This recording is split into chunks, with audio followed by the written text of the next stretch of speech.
presentation of Saturday night shootout. Let's go racing in the desert. And we welcome you to NASCAR on Fox from the Valley of the Sun. The last time Fox Sports in town, it was the Giants upsetting the Patriots in an unforgettable Super Bowl.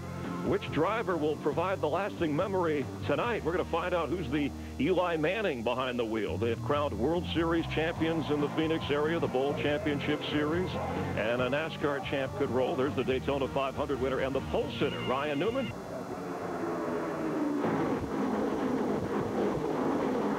The green flag is just waved in Phoenix on the Subway Freshfit 500. Here they come to complete lap 1. Pole sitter Ryan Newman out in front. Those of you following Yankees Red Sox, the rest of the game will be over on our Fox cable partner FX. Peter, I love you. Are you breaking up with me? In which the drivers qualified and have practiced most of the weekend. Warm, full sun on the racetrack, little shade down in turns 1 and 2. Well, the strategy for this race, Mike, is twofold. You set the car up to where you have adjustability in it for when the track does cool down and the sun goes down. Right now, the car's got to be a one-way for it's hot and slick and sunny, but as the sun goes down, the track cools off, you got to be able to make changes to keep up with the racetrack.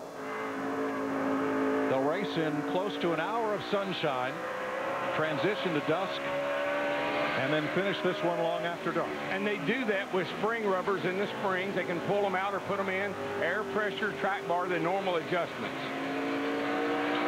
There's the difference between turn 1, where the asphalt's 92 degrees, turns 3 and 4, where it's 110.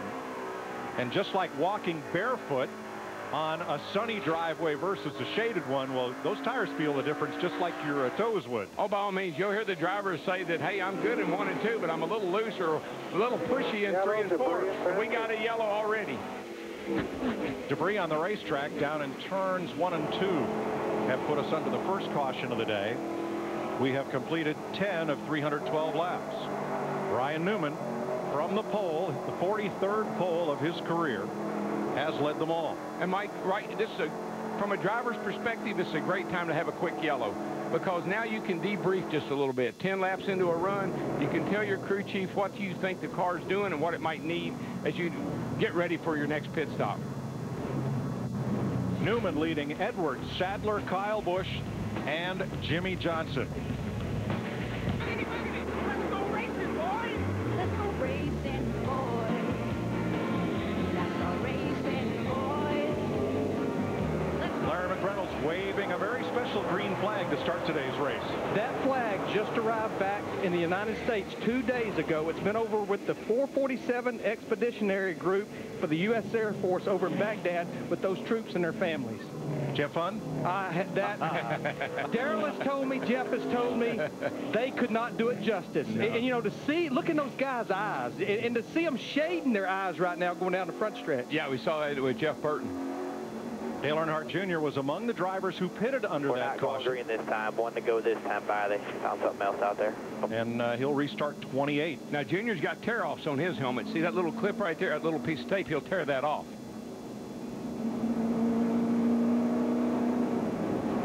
So make it a great race day, folks, with the perfect balance of flavor and refreshment. Just turn left. There you go. And enjoy Budweiser, the great American lager. Ryan Newman has led the opening 14 laps from the pole. Since winning the Daytona 500 in February, Newman had led only 3 laps since then, but he's earned his first pole since Charlotte last October. We saw the, in Casey Kane's Budweiser car, we saw the clear shield that he has on with a huge amount of tape on the windshield.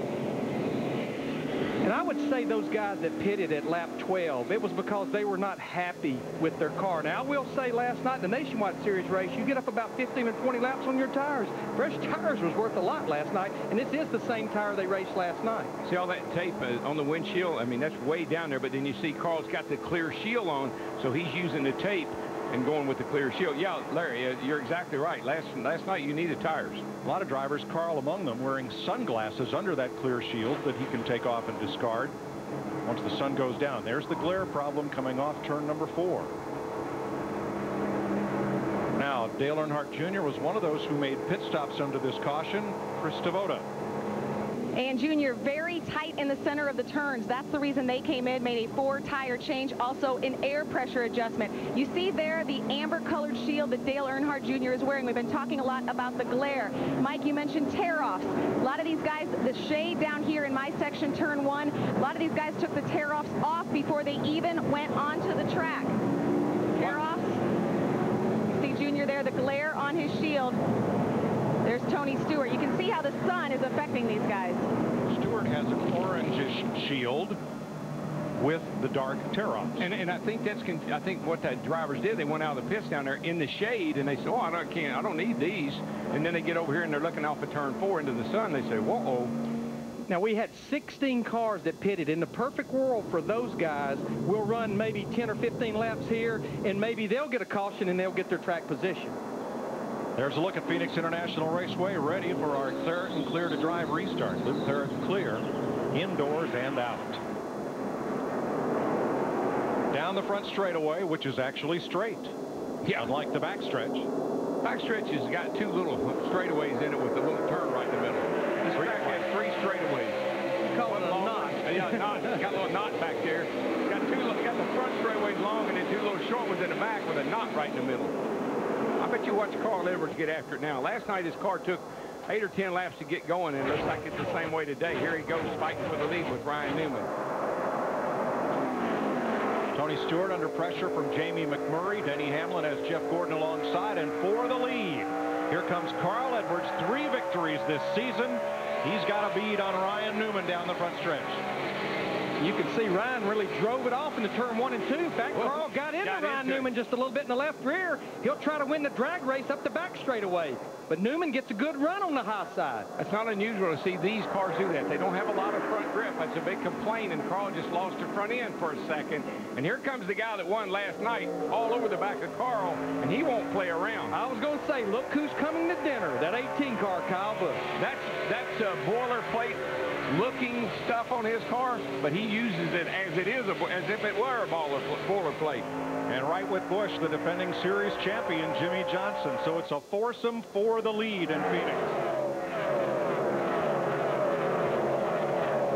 I love the way this track lays out. It's so unique. It's a 1 mile racetrack, but it's got elevation changes in it, believe it or not. Side by side for the lead. The kind of racing we've not seen a lot of this season. Here it is. But we knew when we got here that we would get it. You can see right there, pretty much Kyle Busch in the 18 car, the smoke was how deep he's driving it in the corner, brake smoke. But this is the kind of racetrack where this car, aerodynamics are not such a big deal. The 1.5 miles is where this car is struggling right now. But these other racetracks that we've been to, Daytona included, this car's been pretty competitive. See that 48 car getting in the mix there, ran more laps than anybody yesterday. A lot of fingers were being pointed at that car this morning.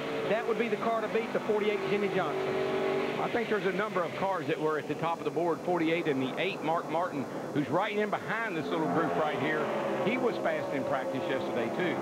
We know Ryan Newman in the 12 is a great qualifier, the best qualifier in NASCAR over the last couple of years. But are you surprised that nobody's been able to get the lead from him? Well, he's got the right line, Mike.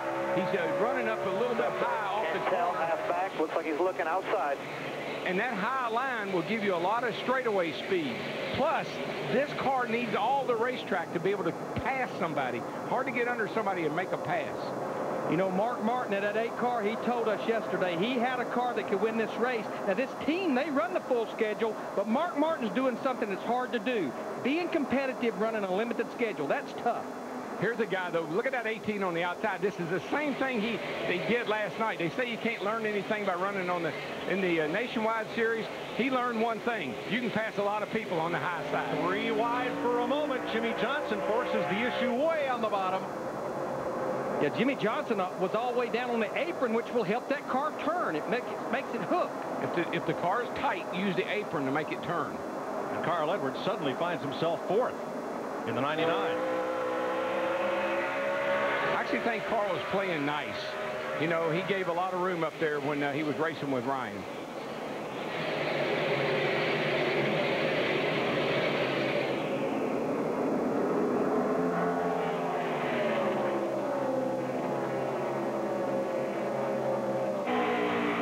Johnson trying to hold third as Edwards fights back on the outside, and Mark Martin makes it a 5-car battle for the front spot. Matt Yoakum. Jimmy Johnson might telling his team the car is so much better than it was in practice, and Larry Mack touched on how good it was. You talk a lot about battling the sun and then into the night. This is where this team really excels. 3 times they won the Coca-Cola 600, where we start in daylight and end at night. But this team battling the sun as well. Not only does he have a tear off on the shield, he also has pieces of duct tape with little tabs, so he can pull those pieces of tape off himself, as the sun is an issue more and more for Jimmy. Johnson battling Kyle Busch for second. Newman has about 2 car lengths of breathing room out front. Well, the line that the 48's running is the preferred line, and it'll get you by people if you keep working it. And that Ryan car Newman is working. Has led every one of the 25 laps so far.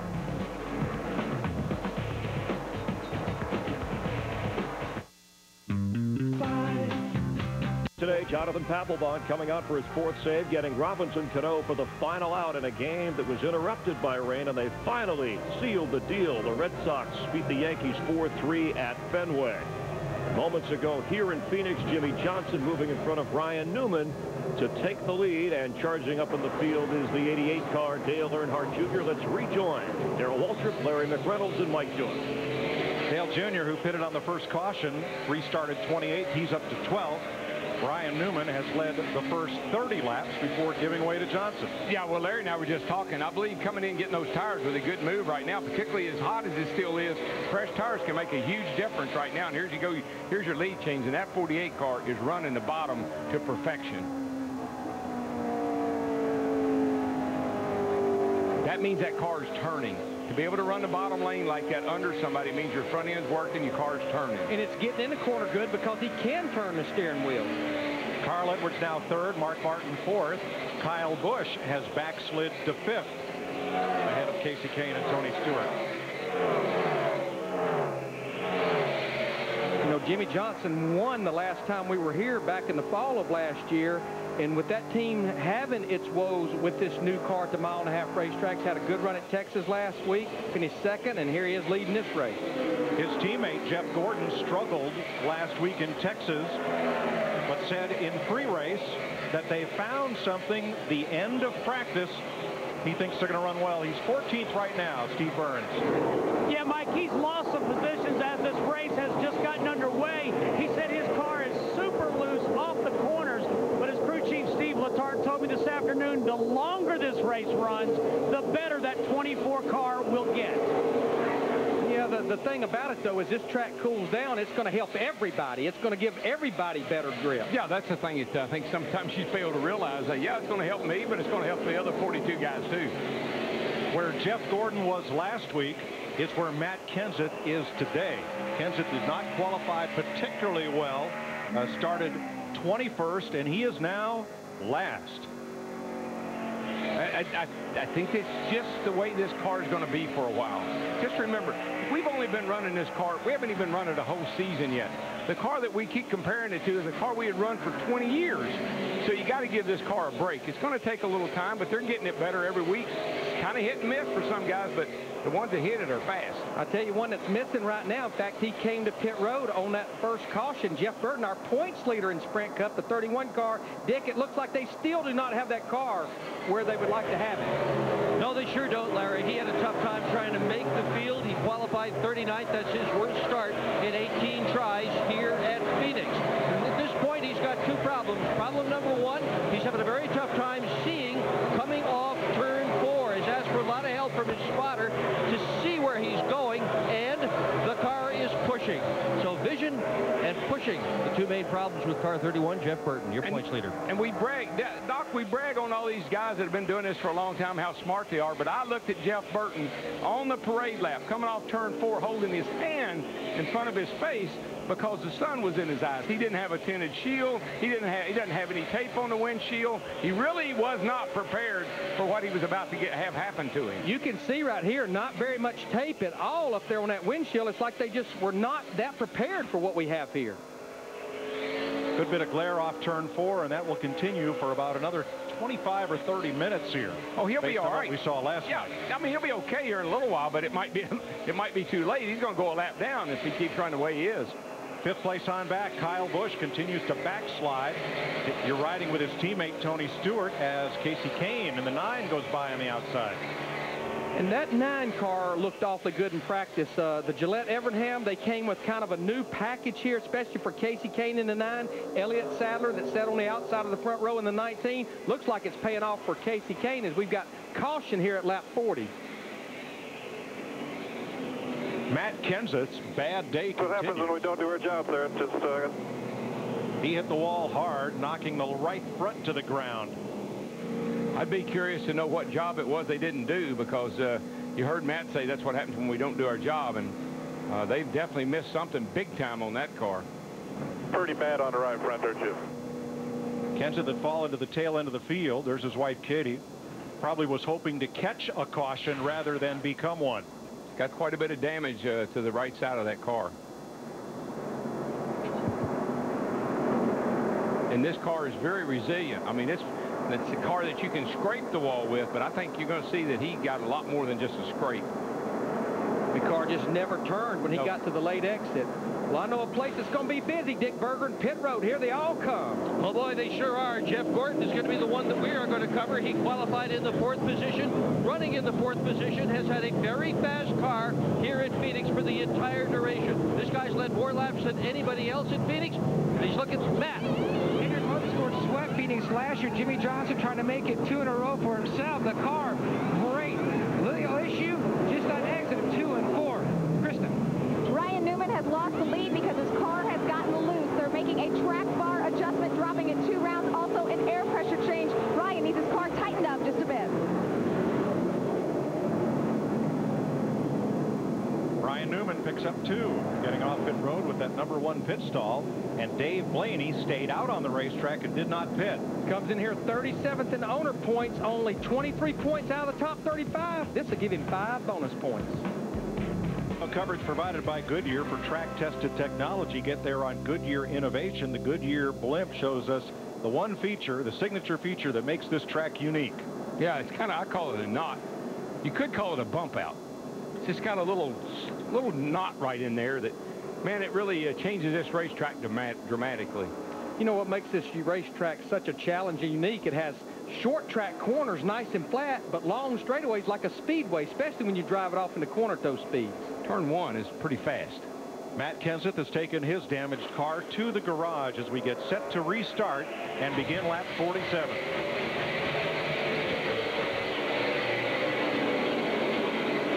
Dale Earnhardt Jr. in that 88 car, he's up to 6th. And remember, we go back to the last restart at lap 16. He's restarted in 28th.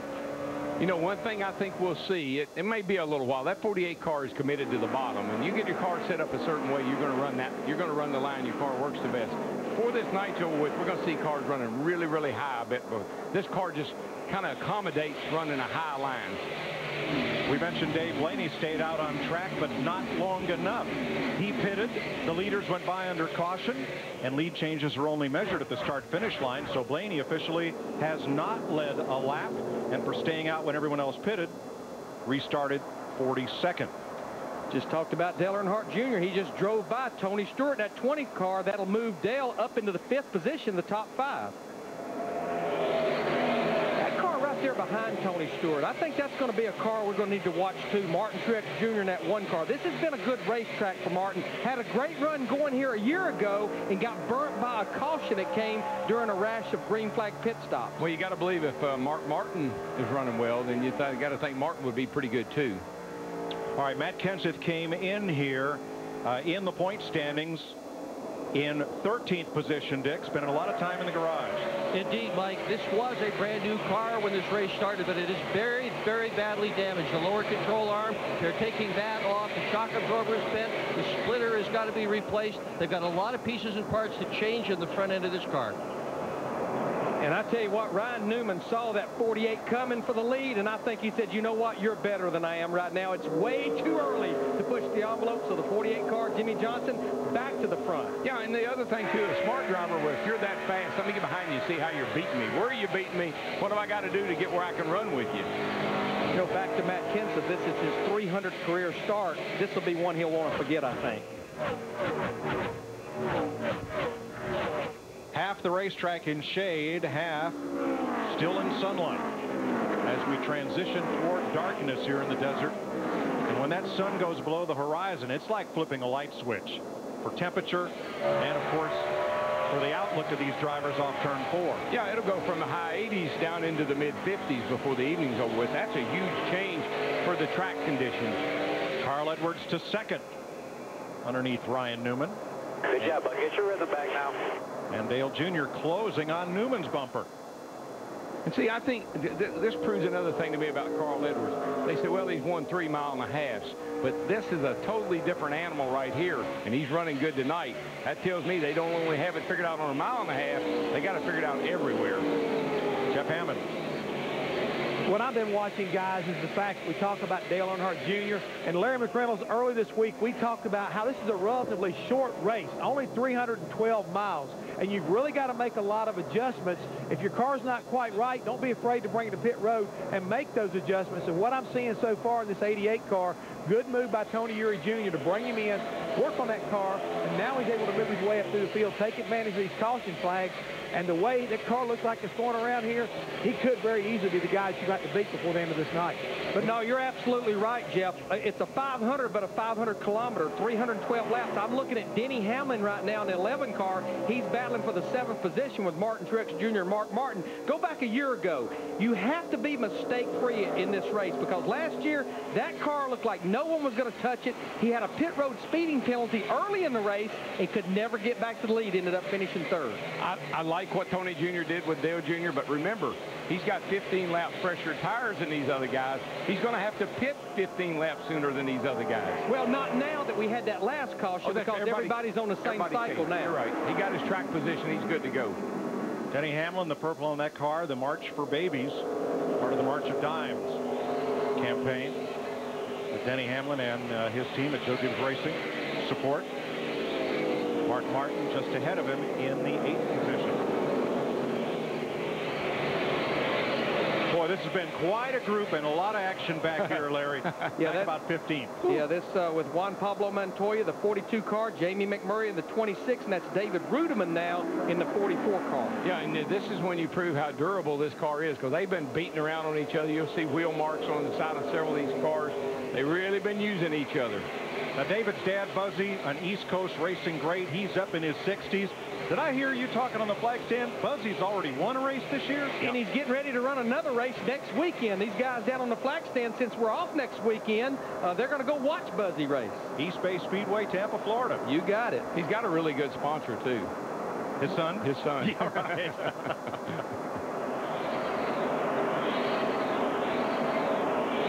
Greg Biffle looking underneath Mark Martin, his former teammate. And that'll be for 9th place.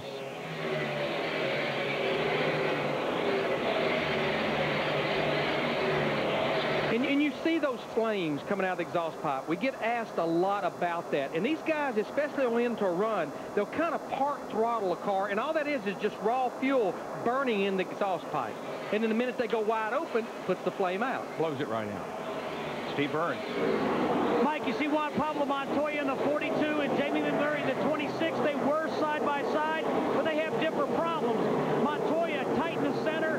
26 is very loose, no grip.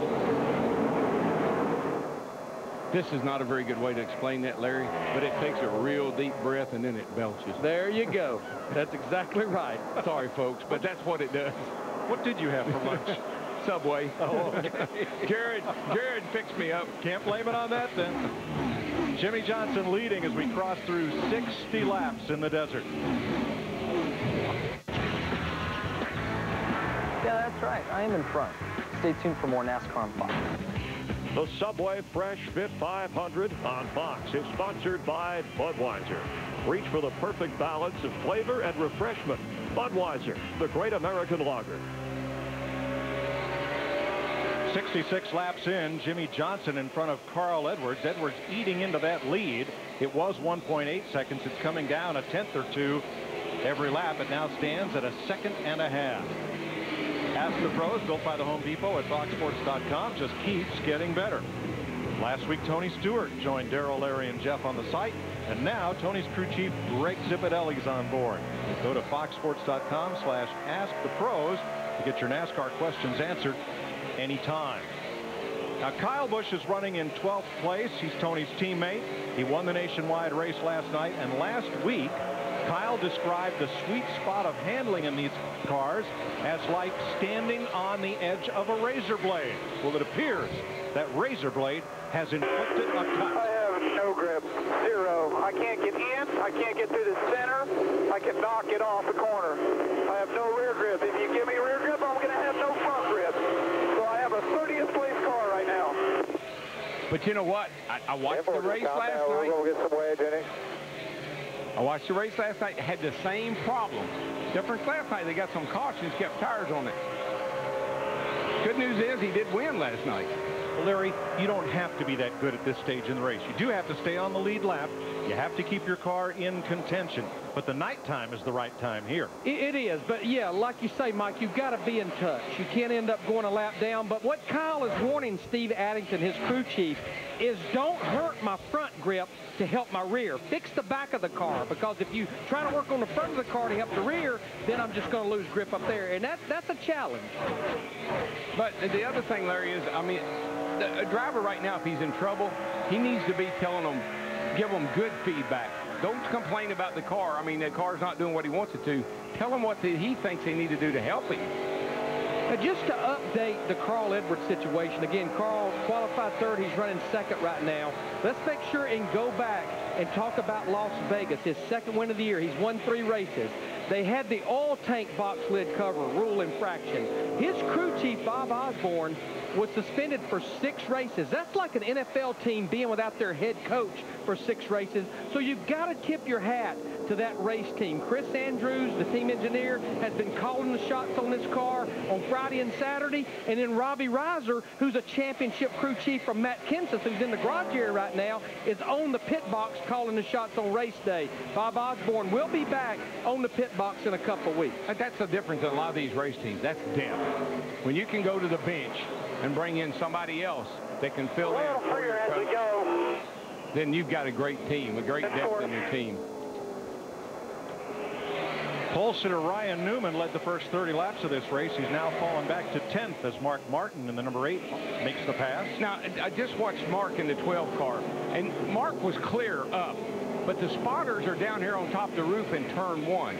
As that car comes off turn 4, the spotter can't tell for sure if he's clear or not.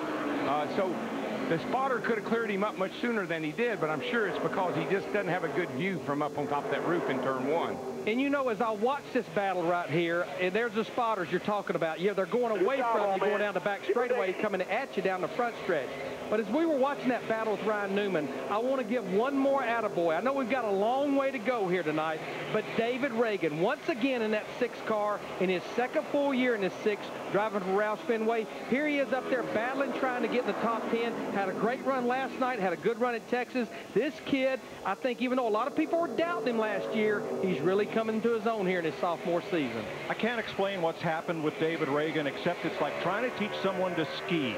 Water ski or snow ski makes no difference. You can't do it slowly. You can't control the skis enough to make them go. But once you get those skis up to speed, you go, oh, that's how you do it. This is cool. And I think that's what's happening a little with David. Well, I think he's learning on the job, too. Remember, very limited experience in any other series. Came right into Cup. And so I think he's been learning on the job. What do you think, Jeff? And, Darrell, one thing else, let's add to that equation. A veteran crew chief and Jimmy Finnick. I think that's something that some people don't really consider, but he's a great teacher.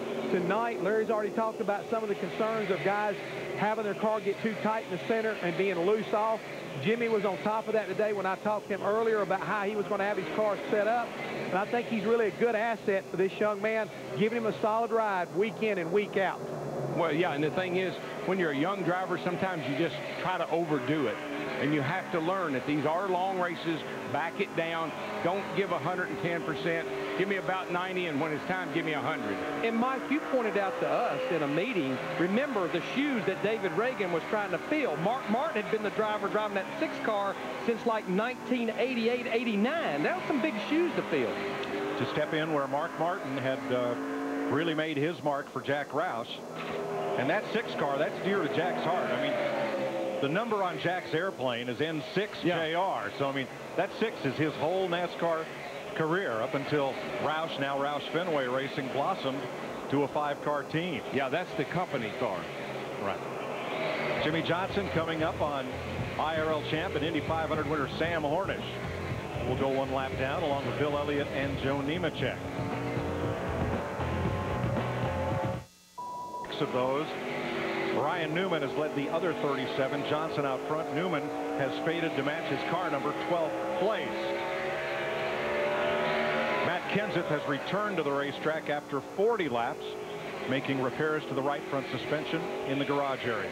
So, of course, what he's hoping is that attrition will set into some of the other competitors and he'll move up. But what I fear for him, Darryl, you talked about this car being so durable. We're having a lot of cars finish races each week. 41 cars finished this race last year, and this car has proven to be almost indestructible, except if you're Michael McDowell.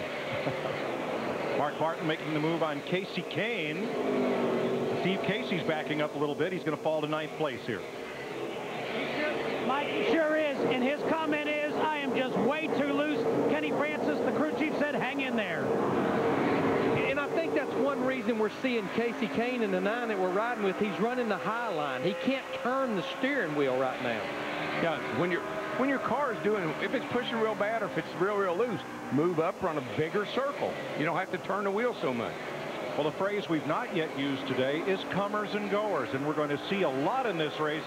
Drivers that get fresh tires, hit the setup, and move forward. Drivers whose cars kind of fall off the edge of that razor blade and back up. 17's on fresh tires, just came out of the pit. You see Casey in the car there, and he's pretty busy.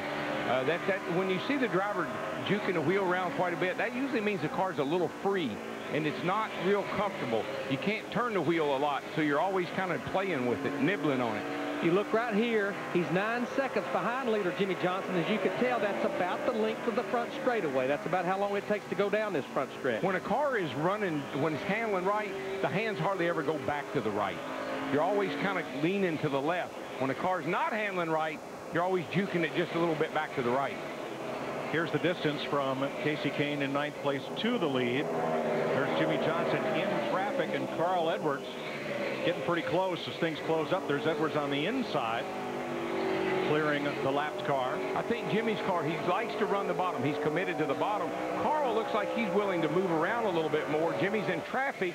It's allowed Carl to really get up behind him. I'll put a lap on Regan Smith in the 0-1. But see how Jimmy, when you're committed to the bottom, a guy on the outside can hold you up forever because you're not able to come up off the corner and use the whole racetrack. And there's that spotter thing again, Larry. He's really cleared up on that car, but he couldn't. I don't think the spotter was telling him. You're on your own a lot here as a driver out there. You know, there's been a lot of talk why cars like Regan Smith in the 01 would race the leader so hard. Well, one is you're trying to stay on the lead lap, but once he goes by you, you're trying to be that first car 1 lap down to get the free pass back on the lead lap should the caution come out. That's a race in itself. A lot of times you get 2 or 3 guys a lap down and they're racing each other trying to get that free pass. Well, your best friend out on that racetrack is that spotter, and you see the sweeps to the right. That's where they are at the highest point on the racetrack. Matt? Mike, polling those spotters will tell you this is probably the most difficult place for them to work because the vision, not because of the sun, but as the cars go down in turns 3 and 4, they lose their cars due to the campers. So they tell their drivers, I'm going to try to clear you if I can, but you're going to have to help me out. And that's what we're hearing on the radio of a number of drivers from their spotters tonight. Thanks, Matt. Paul Menard had a great week last week. Stayed on the lead lap outside all day. Not so tonight. He's going to fall to Jimmy Johnson here. I think the track, we get a look at the track temps here, Larry, and you can see it's about to balance out now. 92 in the shade, 88 down in turns 3 and 4. The track's starting to balance out now. Yeah, we only have one part of the racetrack that really has sunlight. It's right in the middle of turn 3 and 4. So I think it's went through that one big transition. The other transition, you can see right here, the only part that really has sunlight is right there in the middle of 3 and 4. So it's went through one major transition. The other major transition will come when it gets completely nighttime and dark, it'll really do a cool down then. See, that's what I was talking about, 3 straightaways. You got the long front straightaway. Then you got a little straightaway right here off of turn 2. And then you got a little straightaway right here down into turn 3. So you really got like 3 straightaways with that little bump out in the back. You know, Mike, you were talking about comers and goers. Looks like to me, just looking quickly, the biggest comer, we talked about him, David Reagan from 23rd to 6th. The biggest loser, Scott Riggs, from 10th to 23rd. Jimmy Johnson, your leader, at 93 laps in Phoenix. Jimmy Johnson, as we cross 100 laps, has seen his lead pretty much disappear. Carl Edwards is right there, 3.5 seconds up on Dale Earnhardt Jr. Biggest mover in this race has been our points leader, Jeff Burton. He has climbed to 20th place. J.J. Yaley started last after an engine change. He's picked up 16. And Johnny Sauter, the one race replacement at least for Jeremy Mayfield, has gained 16 positions. I think Burton's okay now. The sun's gone down. It's not bothering him. Plus, I think he likes to mess with us.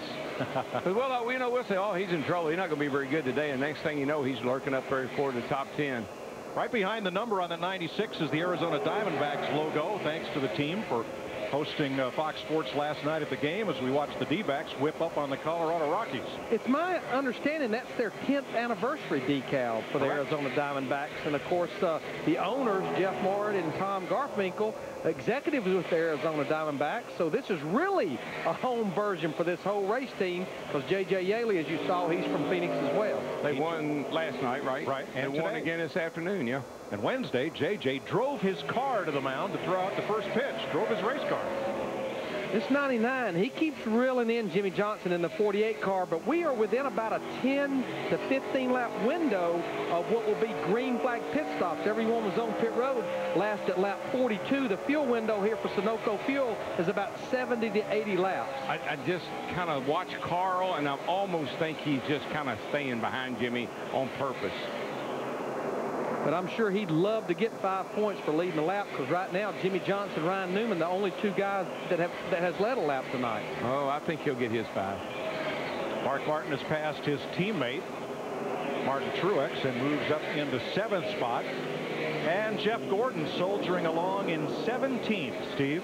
And Mike Joy, he is not happy. He says the right rear shock is absolutely killing us. When they stop, they're going to add a spring rubber in the right rear spring. Last week, Jeff Gordon said, I've never been so lost since I was a rookie. And they were out to lunch last week. Rex finished 43rd. Doesn't look like they've helped themselves a whole lot tonight.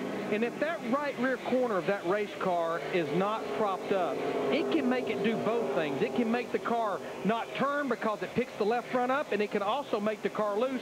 So they're just trying to get that right rear propped up a little bit with that spring rubber. So the task for all of these top 30 drivers right now is just stay on that lead lap and hope the track comes to them as the sun goes down. There they are, side by side for the lead, looking from Michael Waltrip's onboard camera. And Jimmy Johnson was able to use Michael as a pick and hold the lead from Carl Edwards. But Edwards was right alongside. He kicked Johnson up to the high side, Darrell, and it didn't look like Jimmy's car liked the top of the racetrack at all. No, it didn't. And I tell you, you were talking about 5 bonus points. I think Carl sees the opportunity now. I got this cat right here, and I'm kind of better than he is. I'd like to get in front of him even before we make the pit stop. And I'd say what he'll do if the 48 comes to pit road, Carl will probably run an extra lap, or it actually looks like the 99's coming to pit road now. Again, this is scheduled green flag stops. We've been about 70 laps since they were last on pit road. But now that's almost Formula One racing. He's running his best laps on his in lap. Now he comes out with fresh tires. He runs his best laps on his out laps, Matt. And Robbie Reiser on top of the box. Filling in on the 99. Now, Carl Edwards said his car generally was a little bit tight on that run. The best part about it was his front rotors were not glowing compared to a lot of other cars entering down in turns 1 where they were definitely glowing. He's away. Good stop. 13.5. Greg Biffle also in. Biffle said his car had ticked tight, but he wanted no changes on that 16 car. Joe Nemechek in the wall in turn 1. I think there might be oil or something down there, Mike. I saw a couple of cars go up the hill. Remember what I said about not making mistakes in this short race? The 99 car, they had a mistake. The pit crew cannot go over the wall until the car is 1 pit away. so they are going to be penalized. But this could be a break for them because it was going to be a pass-through penalty for that group. Now I think it'll be the tail end of the longest line since the caution came out. The caution is for Nemechek, but you're right, Darrell, there was a lot of smoke and brake lock up down in turn 1 before Joe got there. Yeah, I saw the smoke before from someone else, and Joe came in and looked like he just took off up there like there was debris or oil in the first turn. Nemechek has taken that car to the garage. It's white and orange. Watch what happens. Jamie McMurray first. He gets in there, and then here comes Joe. And look, there must have been something on the racetrack, or Joe saw that 78 had a or the 26 had a problem, and it distracted him, and he overdrove the corner. Yeah, because there was a ton of brake smoke coming out of that 78 car trying to get stopped. Something odd happened there. Now, we had several cars that made green flag stops. Most notable, Carl Edwards in the 99 car that we just talked about. Martin Truex Jr. in the 1 car was another car at the front of the pack. Right now, pit road is closed that had just come to pit road when the caution came out. Martin Truex. I don't know why pit road was closed. Let's see. Anyway, it's closed. Casey Mears will get the free pass and get back on the lead lap. And today's FedEx Racetrack's question is just that. Tim in Tacoma wants to know, after a caution, how do you decide who gets back on the lead lap or gets one of their laps back under caution? Who gets the free pass? It's the first car a lap down. Yeah, I mean, that's how they do it. And you can be anywhere in the field, but when you're the first car 1 lap down, you're the beneficiary. And if there's no cars 1 lap down, it'll be the first car 2 laps down. First car in the running order, not on the lead lap at the moment of caution, unless that car is involved in the caution. I think you'll see Denny Hamlin, now that we're just about getting close to darkness, he's going to reach up there and pull part of his sun visor off, it looks like. Yeah, that's why you put it on from the inside, really, so when the driver gets ready to get rid of it, he can. Now, pit road will be open this time, and here comes all the leaders that did not make a green flag stop. Dick Berggren. And Mark Martin will pit out of the 4th position. He had trouble last time, not on the pit stop, but getting down pit road. Cost him multiple positions. He's got a good car. They're going to try to put some fight in it. It's the driver that decided what changes to make. Matt? When they were talking about pitting under green, Jimmy Johnson was waving off, making an adjustment, but now at the end of that run, they made a track bar adjustment. A little too tight in the center of the corner, Steve. Matt, Casey Kane, loose in, loose off, no rear grip, down 2 rounds on the track bar. Krista. Dale Earnhardt Jr. pretty happy with his car. He said he's happy in 3 and 4, needs a little bit of help in 1, 2, neutral overall. Denny Hamlin also in for a 4-tire change. Also to Ryan Newman getting service as well. So the caution is a break for Carl Edwards. He will not have to do a pass through under green. He'll just start the tail end of the longest line. Hotel, time for an AT&T race break. Jimmy Johnson has dominated this race, 80-plus laps. Ryan Newman also in the hunt, and the pit stop moments ago from Carl Edwards a lap down. Yeah, he came in during that green flag situation, but you take a look, the right front tire changer was across the wall before they were only 1 pit away. The rule is 1 pit away, you can leave. You can see him being circled there. That's Corey Quick. Got away from the wall too quick. He now has been penalized because of that situation right there. NASCAR will not allow you to do that. So now he's 1 lap down. That's because of the green flag stop. But now he's been penalized to the tail end of the longest line, which is really going to make it hard for him to get that lap back. So they've got a lot of work cut out for that 99 car if they expect to get back number 1 on the lead lap or have a chance to win this race. 3 wins already for Edwards. So one of the favorites in this race, Jeff Gordon, trying to get into the victory column, also a lap down. Guys that'll be fighting to get back on that lead lap could create some problems. Oh, it could create some problems because there's a lot of good cars that are 1 lap down. You know, Greg Biffle's one of them, along with, like you say, Jeff Gordon. So they got a lot of good cars out there that are kind of like in the mix here. They're going to be running hard trying to get that lap back. Greg Biffle did get back on the lead lap. The top 4 car numbers picked by our viewers to win today's race. Watch our pre-race coverage each week to play our AT&T race break. We thank you for watching NASCAR on Fox. Let's rejoin Darrell, Larry, and Mike. Thanks, Chris. 26 cars will restart on the lead lap. Everyone who made a green flag pit stop before the caution for Joe Nemechek is a lap down. Now, Jeff Gordon was one of those cars. Now, we made a note that Martin Truex Jr. pitted under green, but he was on pit road when the caution came out. Heads up by Kevin Mannion and their spotter. He drove through, So he stayed on the lead lap. You can't make a green flag stop here and change 4 tires, even if you're leading the race without going a lap down. That was a heads-up move that kept him on the lead lap, though. Getting ready to restart with 121 laps complete. Jimmy Johnson has led 83 of them. Johnson and pole sitter Ryan Newman are the only leaders so far.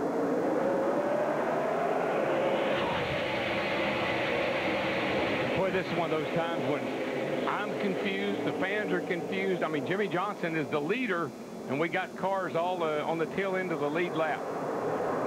This is one rule I wish they'd make, Mike. They do it in other kinds of racing, where they'd send those cars on the tail end of the lead lap around to the rear of the field and get them out of the way. Those cars are Greg Biffle, Juan Montoya, David Ruderman, Jamie McMurray, David Gilliland, Bobby Labonte, and Brian Vickers. They are on the tail end of the lead lap, and so they restart in front of Jimmy Johnson. We just put the leader of the race in harm's way. Right. With all these guys trying to stay in front of him, so if the caution comes out, they can get back up, get to the tail end of the lead lap. I say let them go around and be at the end. In series like the Indy Racing League, they wave them around, they give them a go around to the tail end of the lead lap in the same sequence, so that the race leader restarts in front. NASCAR feels to do so, Darrell, would give those cars quite an advantage and change race strategy. They don't do it that way. Yeah, they were 1 lap down, and then when the leaders came to pit road, that's how they got back on the lead lap right there, but at the tail end of the lead lap. Boy, we got a heck of a battle over there on the back straightaway. Look at that 88 That's a battle car. for the lead right there with Dale Earnhardt Jr. on the outside of his teammates. Teammates going at it right here. Tough sledding, too, with all that traffic around them. Yeah, because that traffic, like Brian Vickers just ahead, they're all trying to stay on the lead lap and hope for another caution, which would allow them to drive around, because then the pace car would pick up the leader. Junior just gave a little bump to the 83 car and said, dude, get out of my way. I'm trying to lead this thing. But Dale Earnhardt Jr., he did get 5 points for leading that lap. All you have to do is lead a lap, and you get 5 bonus points. I think you can hear the Junior Nation in the background that he's taking the lead. They're just warming up their voices for Talladega in 2 weeks on Fox. That's where Junior Nation. Junior! Which will be his 300th career start at Talladega in 2 weeks. The difference is that this year, Dale Earnhardt Jr. is Jimmy Johnson's teammate at Hendrick Motorsports. Am I leading the lap here? You're all good there if you want to do whatever you need to do. And he just wanted to confirm that he did lead that lap a while ago when they were pretty much side by side. That's all he wanted to do, I think, is get that 5 bonus points. And then Jimmy Johnson will come right back after him. That's Dario Franchitti in the 40, the yellow car. And David Gilliland, and boy, Junior, can he thread that needle? No. I mean, it's just hard to run 3 wide there because of the 2 straightaways Darrell was talking about. Well, the track just closes in on you right there. You kind of bottleneck as you come off that corner. It's inviting, but you can't do it. Jimmy gave Junior a lot of room to pick a lane, and when Junior stayed high in the 88, the 48 dove low. But they've got to get through this traffic. It's a fun track to drive until you find yourself in a situation with all these cars in the way, and then it's really difficult because it takes away all your passing opportunities. Speaking of situations, look at the battle for second. The 8 car that Dale Earnhardt Jr. drove his entire career. Mark Martin up there battling for second side by side. Martin's not going to give Junior anything. They are no longer teammates. Mark Martin wants to win a race, and he wants to win a race bad. Oh, he won a race already this year in the Nationwide Series. He did. Driving for Dale Jr. Yeah, that's his owner he's racing right there. Look at those rotors in there glowing red. You think he's not on it? Driving that thing off in the corner. The radio chatter on this 8 car this year is interesting because Martin splits this ride with young Eric Almirola. They call Almirola Kid, and they call Mark Old Man on the radio. Crazy old man. Well, that's it. Sometimes. Now, this is a battle for 6 right here with Clint Boyer in the 07, Denny Hamlin in the 11. Now, Clint Boyer has been a good mover because he started in 24th, and here he's battling, trying to get up to the top 5. And you still have 5 lead lap cars in front of Jimmy Johnson trying to hang on to the tail end of that lead lap. Matt? Back on lap 34, Mike, Clint Boyer reported in that his brakes were already starting to vibrate. About 25 laps ago, Mike Dillon told him you need to start backing up your corner because your rotors are probably glowing more than anyone else. So he was letting out of the gas earlier on corner entry. this car entices you to do that. This car, you drive it down there, and if you don't get it slowed down, it won't turn. So you got to use a lot of brake to get it wound up so it'll make the turn. And you enter these corners so fast, and you don't have a real low gear that slows you down with the acceleration. Get off them brakes, no pressure. That's Mike Dillon, his spotter, which is Richard Childress, his son-in-law. And how it's easy to make your brakes last. Just don't use them. Only use what you need and then get off. Right, that's right. Rookie Regan Smith has made an unscheduled pit stop. Only one car in the garage. That's Joe Nemechek, who hit the wall at lap 115 to bring out the third caution of the night. Matt Kenseth spent 30, make that 40 laps in the garage, came back on the racetrack. So 42 cars running, 24 of those on the lead lap, like the 43 of Bobby Labonte, trying to stay on that lead lap, and Jimmy Johnson in the 48 trying to put Labonte a lap down. These cars are funny. I look at Matt's car. They went in, they beat the side out a little bit, put another splitter on, and he's back out racing. Oh, the pole sitter, Ryan Newman. Oil on the racetrack. We got all kinds of cars spinning out. Cars wrecking everywhere. Sit down. Nice save, bud. Let it roll. I think the 31's all right. I don't think he hit anything. I don't believe but there's some other cars that are not so lucky. We got one on fire back up in there, y'all. Big fire. Power steering fluid. Power steering fluid. We see Matt Kenseth, Reed Sorensen. Matt's in another wreck. Well, there was a big fire. Dave Blaney's car is Got a lap, I guess. at the top of the racetrack. Well, and I think there's fire under that 12 car still. Ryan Newman won the Daytona 500. Had only led 3 laps since, but he led the first 30 laps of this race. And J.J. Yaley, who is from Phoenix, Still have brake. high hopes for tonight, has gotten all caught up in this one. Now that did let some of those guys get back on the lead lap that was still out in front of Jimmy Johnson in the 48 car. It all starts with Ryan Newman's number 12. Now, I heard him say power steering fluid, and you know, we've seen a couple of incidences here recently of power steering pumps or boxes failing. That may be what happened to Ryan's car. This is riding with our points leader, Jeff Burton, in the 31 car. Sliding away. They're saying it's a line that's on the to the box itself. Boy, Casey Mears went by on the grass. Here's what Tony Stewart saw. Now watch the 96 Yaley. Oh, that's where he gets the wall. Yep. And then he gets Johnny Sauter. And Tony Stewart, who we're riding with, he just stopped. Best thing to do. You'll see the 5 come down through the grass here, perhaps. Burton is the lucky one. I mean, he's a... Carl Edwards scoots through on the bottom. And here's what just happened to Newman coming onto pit road. Yeah, there's fire up. I can see fire. It's been smoldering under there for about a lap. My goodness. Obviously, there's fluid still coming out somewhere. But you're right, Mike. I mean, they won the Daytona 500 back in February. They finally got another top 5 at Texas last week, but then had a post-race infraction with the height of the right rear quarter panel. We talked about Johnny Sauter a while ago in the 70 car. Always has run good here. He's going to have to go to the garage area. Remember, that's a car that came in here out of the top 35 in owner points. Nothing Sauter could do. He had it missed on the low side. J.J. Yaley got squeezed into the outside wall, caromed off, and hit Sauter. 12 car going behind the wall, I guess, here to work on this thing. Your jack and a jack stand, please. Roll around. Boy, there's all the oil. That power steering fluid is treacherous. Now, Bobby Labonte had just been lapped by Jimmy Johnson at the moment of caution, so Labonte will get the free pass. 4th caution of the night in Phoenix.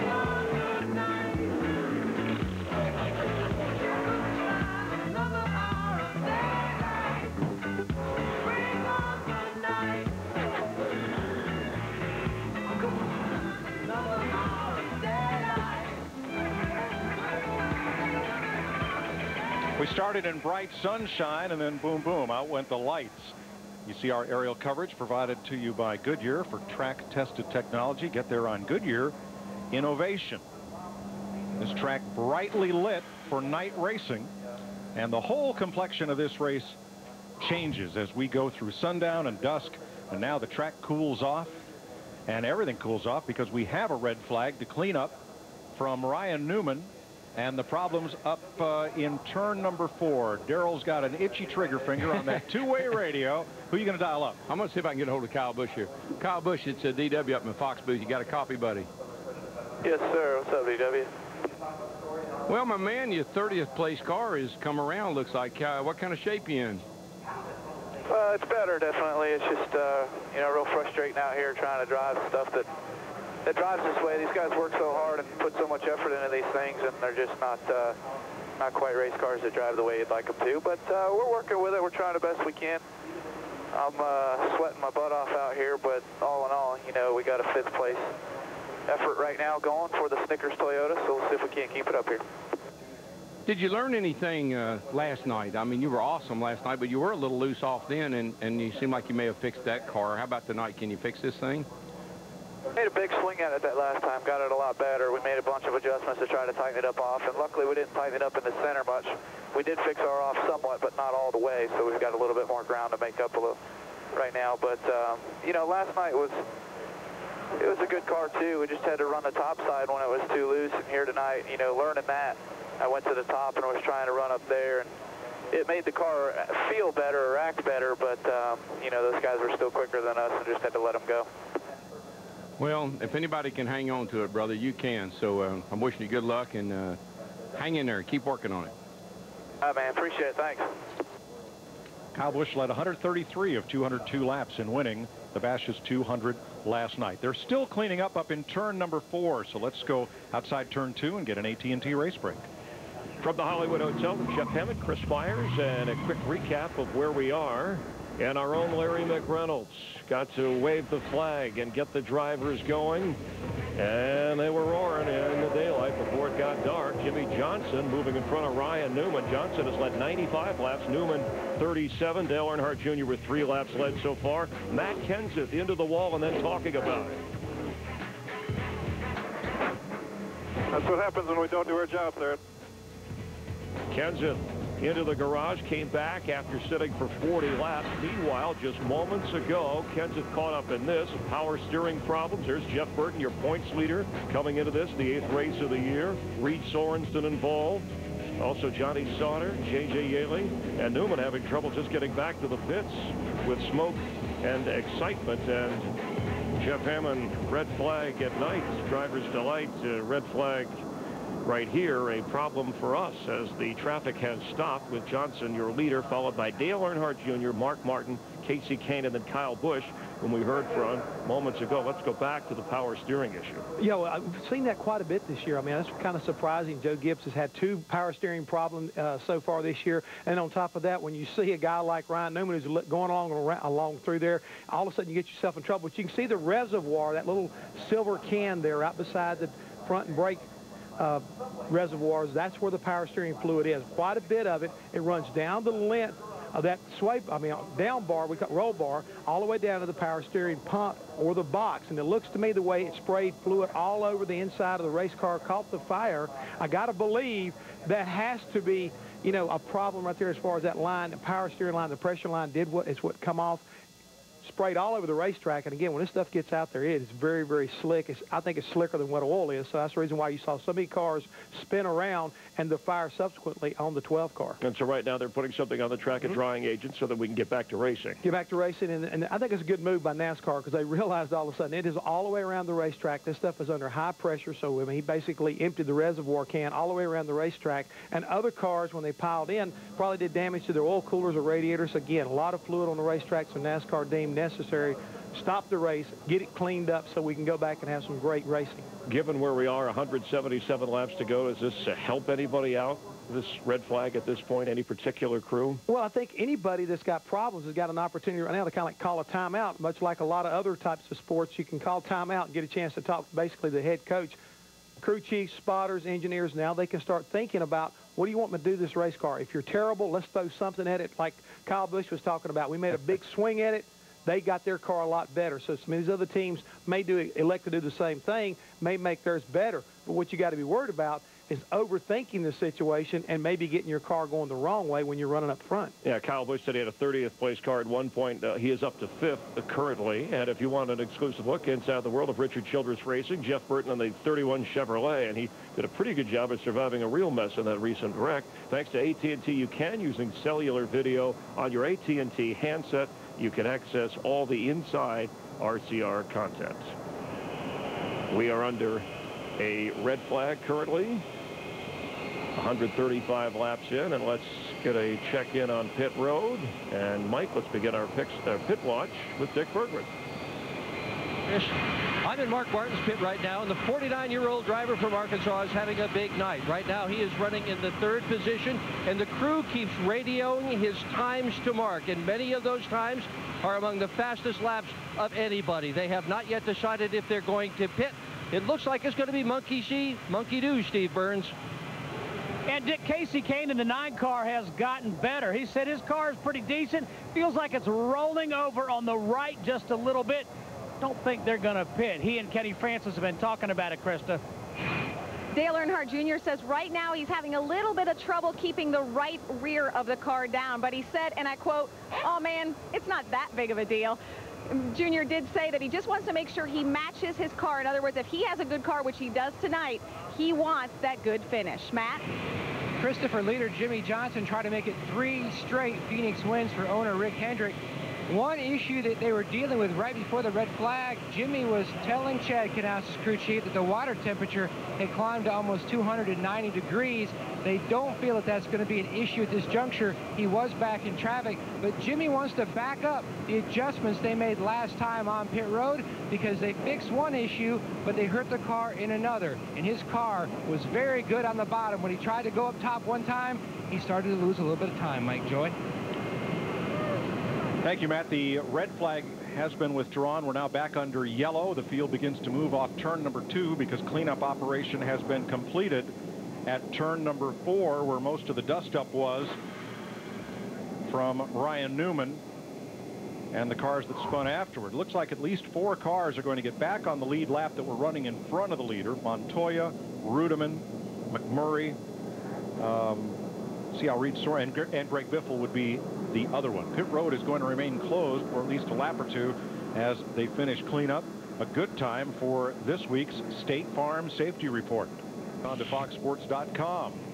You know what your mom said? Out in the winter time, keep from getting cold, put a hat on your head. Same thing applies to getting cool. Oh yeah, that's that's probably about the greatest thing from a driver's comfort standpoint that they've ever come up with. And it actually has a computer chip in it. And it takes hot air from the outside and turns it into cool air, similar to an air conditioner. Now, the way the rules work when a red flag is displayed, you've got J.J. Yaley, the 96 car in the garage area. That team's wanting to make repairs. You've got Ryan Newman, the 12 car with the power steering problem behind the wall. When the red flag is displayed, all work has to cease on those race cars. You can make a plan, but you can't physically do work on the car until they put the yellow flag out. You can see now they are diligently working on the 12 car. You see Reed Sorensen that was involved, that right now is actually showing still on the lead lap. They're trying to get that left front fender to where it'll clear. I think that shows how tough this car is, though. I mean, that's a baseball bat probably they've got up in there, and they can't get that shoved out. Trying to gain a bit of clearance between the fender and the tire there. Pit road will be open this time around. It's only been about 16 laps since all those cars were on pit road, but based on what we learned last night, based on what we saw earlier, I'll be willing to bet that pit road will probably end up being a fairly busy place. Looked like we had a little cat and mouse. Jimmy Johnson stayed out, but Dale Earnhardt Jr. came in. In fact, I think we're seeing most of the guys come to pit road. Doesn't surprise me Jr. came in. He did that earlier, Larry, and that paid off for him. Mark Martin stayed out, so did Casey Kane. So kind of a 50-50 here as far as who pits and who does not. Remember, there were cars that pitted under green just prior to a caution a bit ago. So Tony Stewart, another who stayed out. Dick? Well, Kyle Busch is out, but we're not too sure why Mark Martin didn't pit. There apparently was a bit of a mix-up. They told him to watch the commitment line, which I guess they thought was all he needed to hear about pitting, but Mark Martin stayed on the racetrack. I just think, based on what I have witnessed here, coming to pit road for 4 tires, even after 16 laps, was the right way to go. I guarantee you, and I think Mark probably just did whatever the 48 did in that case.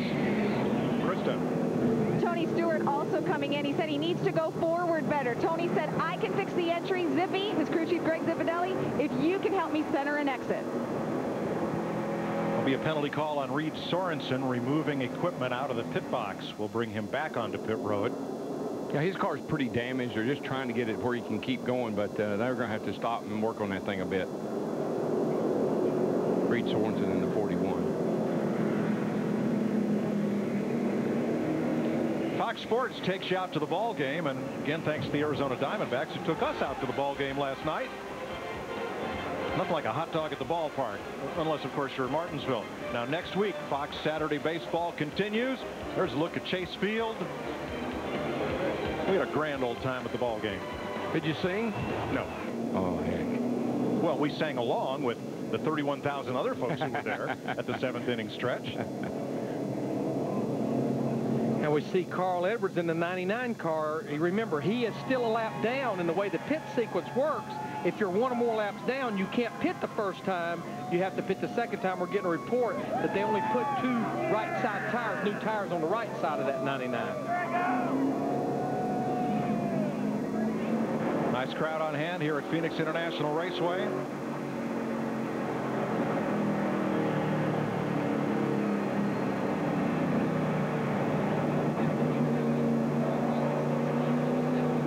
So Jimmy Johnson leads this race.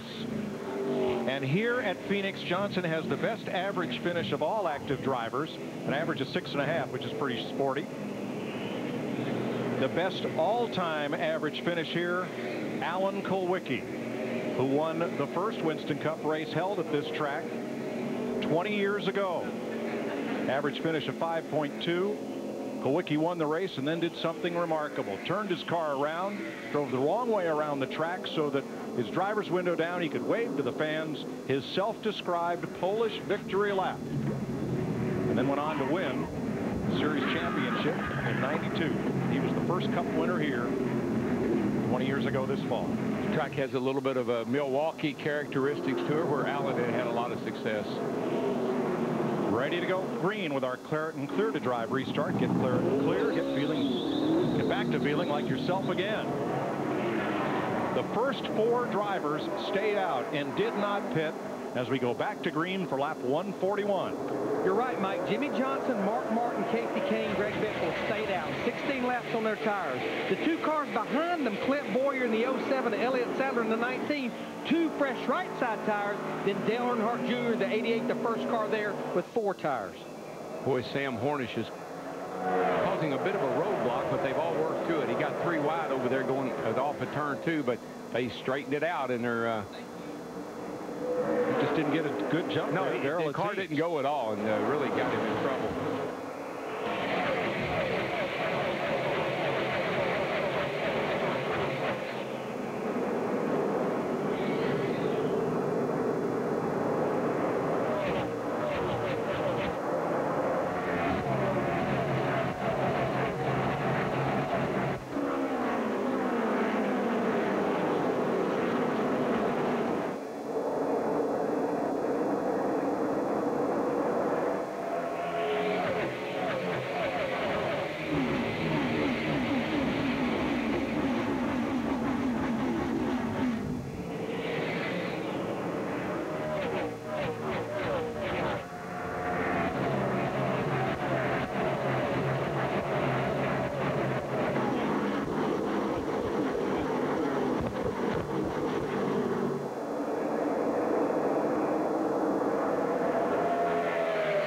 Wanted the lead, but he could not kick Jimmy Johnson up to the high side to get it. I tell you one thing, they better both get going, because that 88 car got those 4 tires, and he is coming, man. I'm telling you. Yeah, he restarted in 7th. In about 4 laps, he's made his way to 3rd right now in the 88 car. We're riding with him.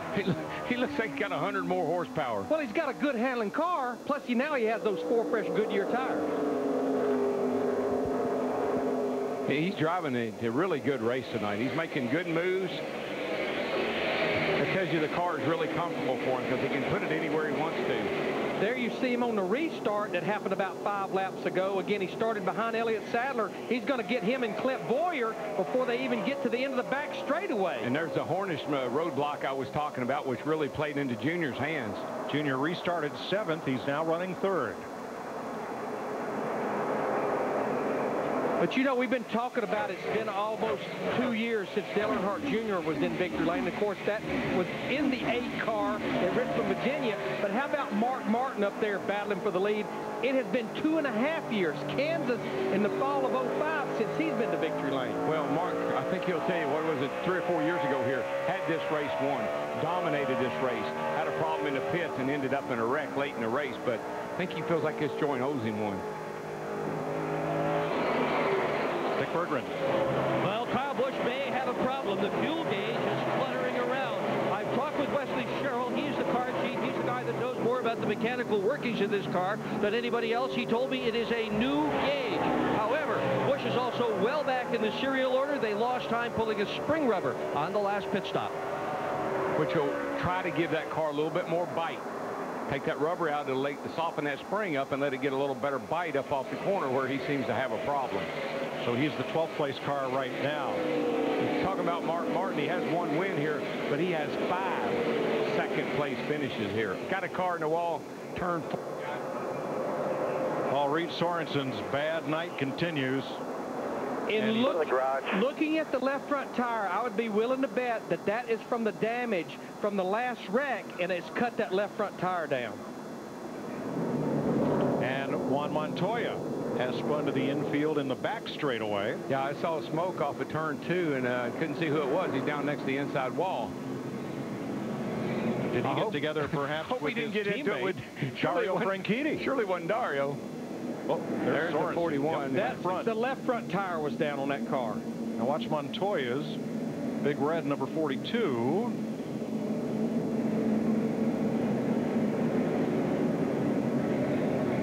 I think that Juan may have got a little help on that one.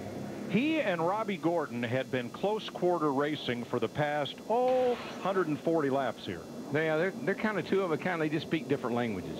Now, this is not the caution that Jimmy Johnson, Mark Martin, Casey Kane that they wanted to see. Now, this was a lap before the caution. Watch that 42 and the 7 of Robbie Gordon. Yeah. See, you hit me once, might have to hit you twice.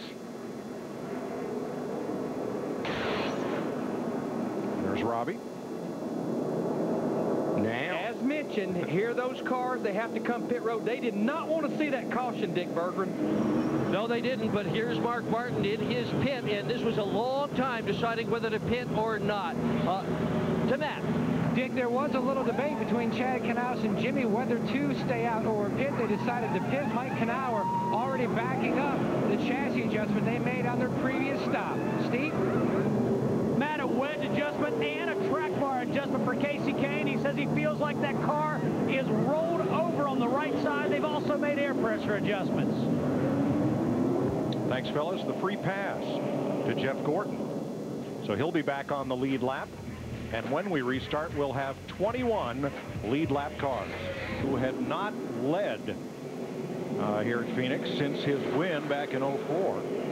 He is the leader of this race. Brian Vickers will be trying to get one back from him. So will Carl Edwards on the inside line. But Greg Biffle, who was one of those cars in front of the leader a caution ago in danger of going a lap down, caution came out. He stayed on the lead lap, stayed out. He's second place now. Yeah, but he's on some pretty old tires right now, and there's a lot of fresh tires in front of him and behind him. Well, I tell you what, I looked at Dale Jr.'s eyes in that photo, in that shot we just had. That's a man on a mission. The key for Earnhardt will be, unlike last week, can they maintain how good that car has been so far all the way to the checkered flag? I think they can tonight because his car has been good from the get-go. After that first pit stop, when he pitted early, they made an adjustment. He's been good ever since. Here's a Clareton Clear drive restart. The Clareton Clear indoors and out. Now, our top three before that caution, right now, Mark Martin, Jimmy Johnson, Casey Kane, they will restart 13th, 14th, and 15th as we're getting really close to the halfway point of this race.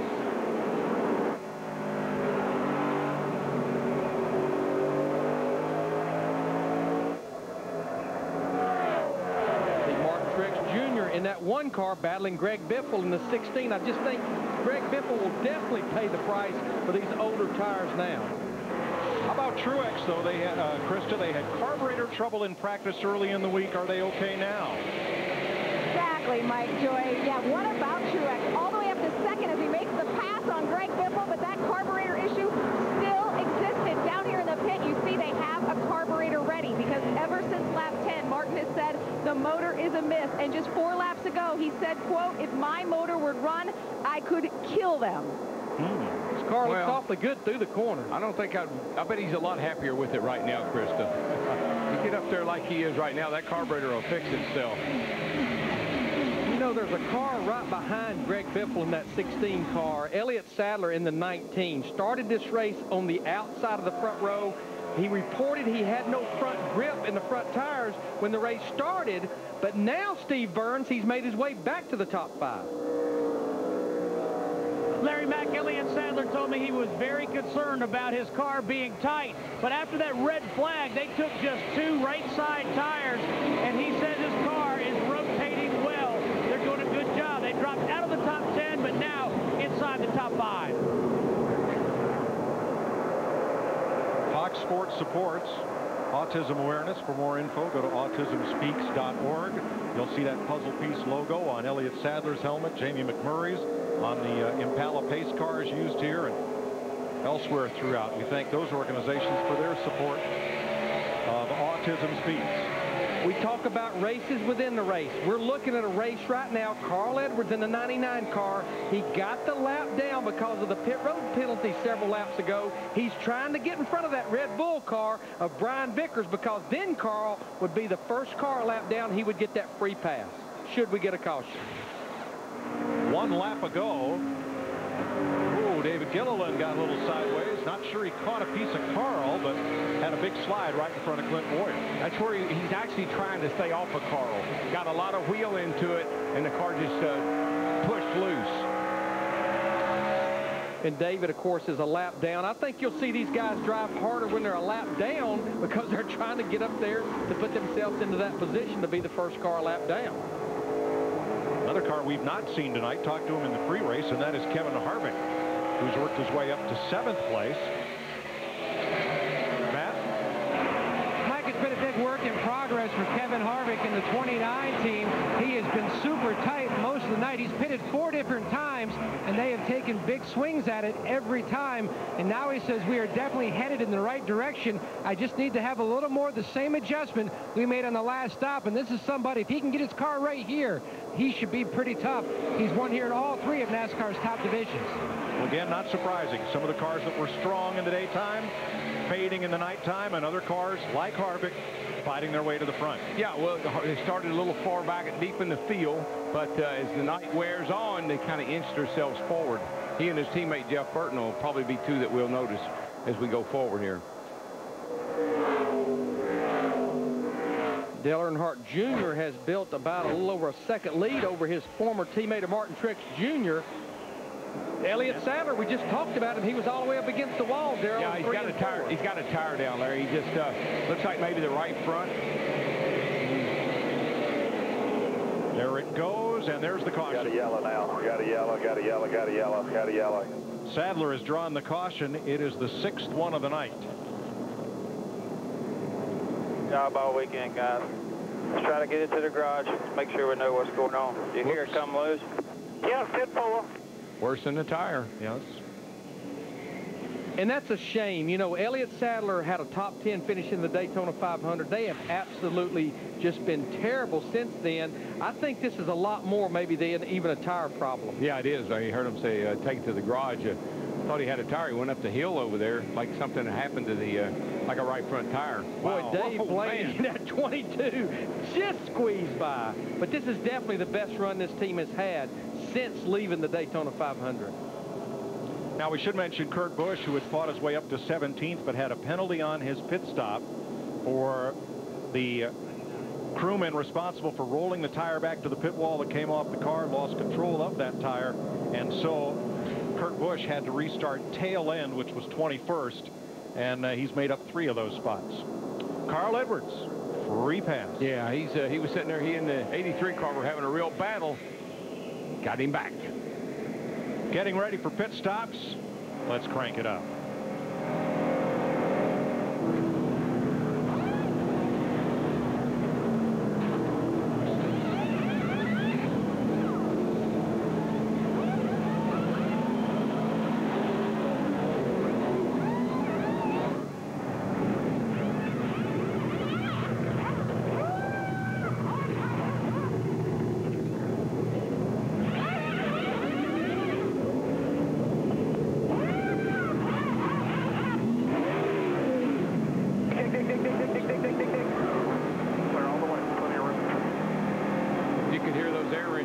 Preventive maintenance there. I saw that one coming.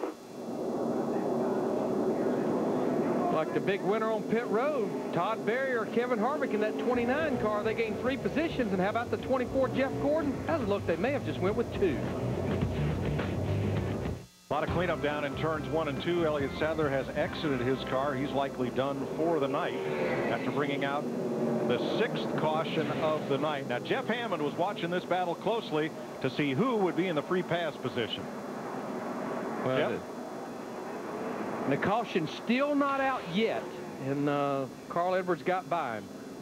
Yeah, what happened there, Jeff pointed out, the 99 nerfed the 83 just a skosh right at the right time. Good timing on the 99 part. Ready for the restart. Now, our top 3 cars, Mark Martin in the 8, McMurray in the 26, Kurt Busch in the 2, that was penalized not too long ago, they stayed out under this caution, so we're starting to get a lot of off-sequence on pit stops. And Brian Vickers was out there on the tail end of the lead lap. He's trying to stay in front of the leader right now. So is Robbie Gordon. So is Scott Riggs trying to get back on the lead lap. Riggs is making it very, very difficult for Mark. He's pinning him down there, and that's how Robbie got around him. Riggs in a 66.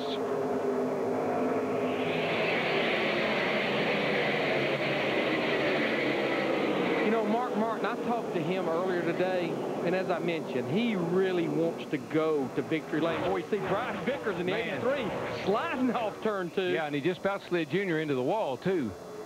But Mark Martin told me, he said he really wants to win a race driving for DEI, and he said, Larry, it's so hard to win one of these Sprint Cup races today. It's just hard. Robbie Gordon clears Brian Vickers. I think the 2 and the 88 got together over there, guys. Ooh, they're about to again. Getting a little tight. That's close. See Junior up there in the stay dry. He's trying to force his way into on the outside. It closes up. The track really gets tight right in there. I don't know if they ever touched or not. Then the next lap, Junior is about to thread the needle, and that hole just came right to a close, and here he is. Right behind, that's Carpentier in the 10, and Busch in the 2 right ahead of him. This is one of those places you have got to be so aggressive on the restarts and in traffic, because guys can hold you up and get you way behind. Dick Berggren.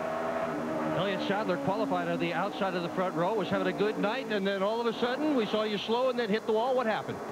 We just lost the motor, and I felt that losing it going into turn 3, so I wanted to get out the groove and not roll down the track. So just a shame my Stanley Dodge was fast tonight. We're running the top 10 all night, great pit stops. Very optimistic about this new race car. It was very fast tonight. Best car we've had all year, so we can hang our heads because we're not getting the finish we want, but we can be optimistic because we got ourselves something to work with. We'll see you at Talladega, and he flies at that place.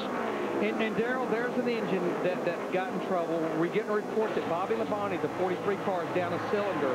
Normally this racetrack is not that hard on engines, but they've got a pretty low gear in these cars. We were seeing in practice 96, 9,700 RPM. Yeah, that's a lot of RPM for this racetrack. Well, if there's anything wrong with that #1 car, Martin Truex, everybody's going to want their car detuned like that, because he's in second place to his teammate Mark Martin. 2 seconds off the lead, trying to hold Jamie McMurray back and Dale Earnhardt Jr. Darrell, you were pointing toward 3 and 4. It was Kyle Busch in the car. He took off up the hill. I thought he was gone, but he saved it. There's Jimmy Johnson in the 48 car right now. He's trying to make his way back to the top 10. They've got off sequence on pit stops a little bit.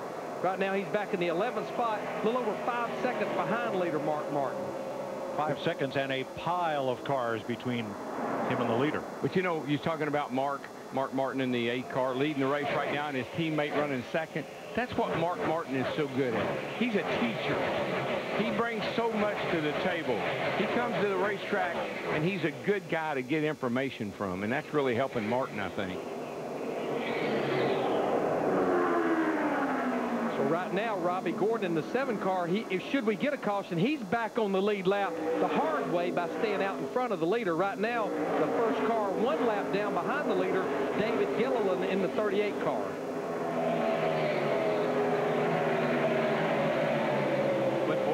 Side of Kurt Busch in the deuce, and that's a battle for 7th place. They almost got together. Here's McMurray trying to get away from Carpentier, who is 2 laps down on the board. Last time I watched the cars come down pit road, Mike, he's talking about they almost got together.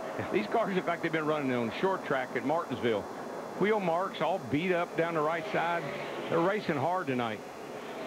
3 of the Roush Fenway cars among the Among the Ford movers.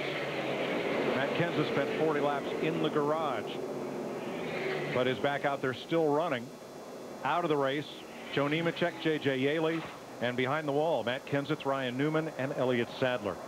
Jamie Mack holding his own pretty good there in the 6th spot after having a big moment down here in turn 1 earlier. And we're watching a battle between the Busch brothers. Kyle Busch that we're riding with, he just went by his brother Kurt Busch. Right now, that is a battle for about the 8th position behind Greg Biffle in the 16. And there you see Jimmy Johnson in the 48 car that has led right at 109 laps of this race, trying to work his way back to the front. Dick Berggren. Well, Kyle Busch has not been pleased with his car all night long, Mike, but before the last round of pit stops, he said that he really didn't know what they needed to do next. Car has gotten a bit better, but it just doesn't feel quite right. Matt Yoakum. And Dick, the guy right in his mirror, Jimmy Johnson, Chad Knaus made the call to put themselves back on the same cycle with the leaders. That's why they hit pit road. Slight track bar adjustment to tweak on that race car. You know, with only 134 laps to go, you may only get a couple more chances to tune on these race cars. So the clock is ticking. 21 cars on the lead lap in Phoenix. 134 laps to go. Mark Martin out front. Hands driver tonight for this close call. Watch the 22 right there as he narrowly avoids Elliott Sadler. Close call. Allstate, are you in good hands? I think that's well deserving of that. Very well deserving. No glare in his eyes, just a car. 185 laps complete. There's Casey Kane 16th. And here's the point leader, Jeff Burton, coming in here. Now racing in 14th position, just ahead of Carl Edwards. And moving up to 13th on the number 2 of Kurt Busch. Yeah, Kurt Busch right now in this 2 car, he's paying the price, I think, for staying out on that last caution. And I think the guys are going to regret that this 99 car got back on the lead lap, because he's definitely marching back toward the front. He is, and I'll tell you another guy that's making a nice little quiet run here is the 11 car, Denny Hamlin. He slid into the top 5. We're 2/3 of the way in the Subway Freshfit 500 tonight. Jimmy Johnson's led 109 laps. Pole sitter Ryan Newman led 37. He's now out of the race. Mark Martin has been out in front for 24 circuits. And Dale Earnhardt Jr., the only other driver to lead this race, has led 17. It's been a race of comers and goers. And how about the 88, Krista?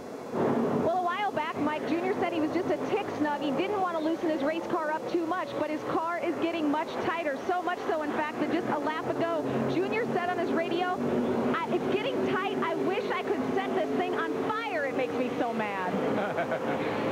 Well, it's been the theme of this entire race. We knew. Now I think the track has went through that final huge transition. It's completely nighttime now, and the track has really cooled down, and this is where these cars are going to change handling.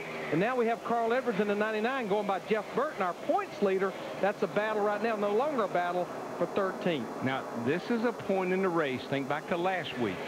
Junior got really mad at his car. This is a point in the race where Junior's got to buckle down, and he and Tony Jr. got to figure out what to do to it before it gets out of hand. What I like, Darrell, this is where Tony Uri Jr.'s got to be a salesman. He has the quickest car on the racetrack right now, along with the man you just mentioned, Denny Hamlin, at 11. I wish I had my old race car.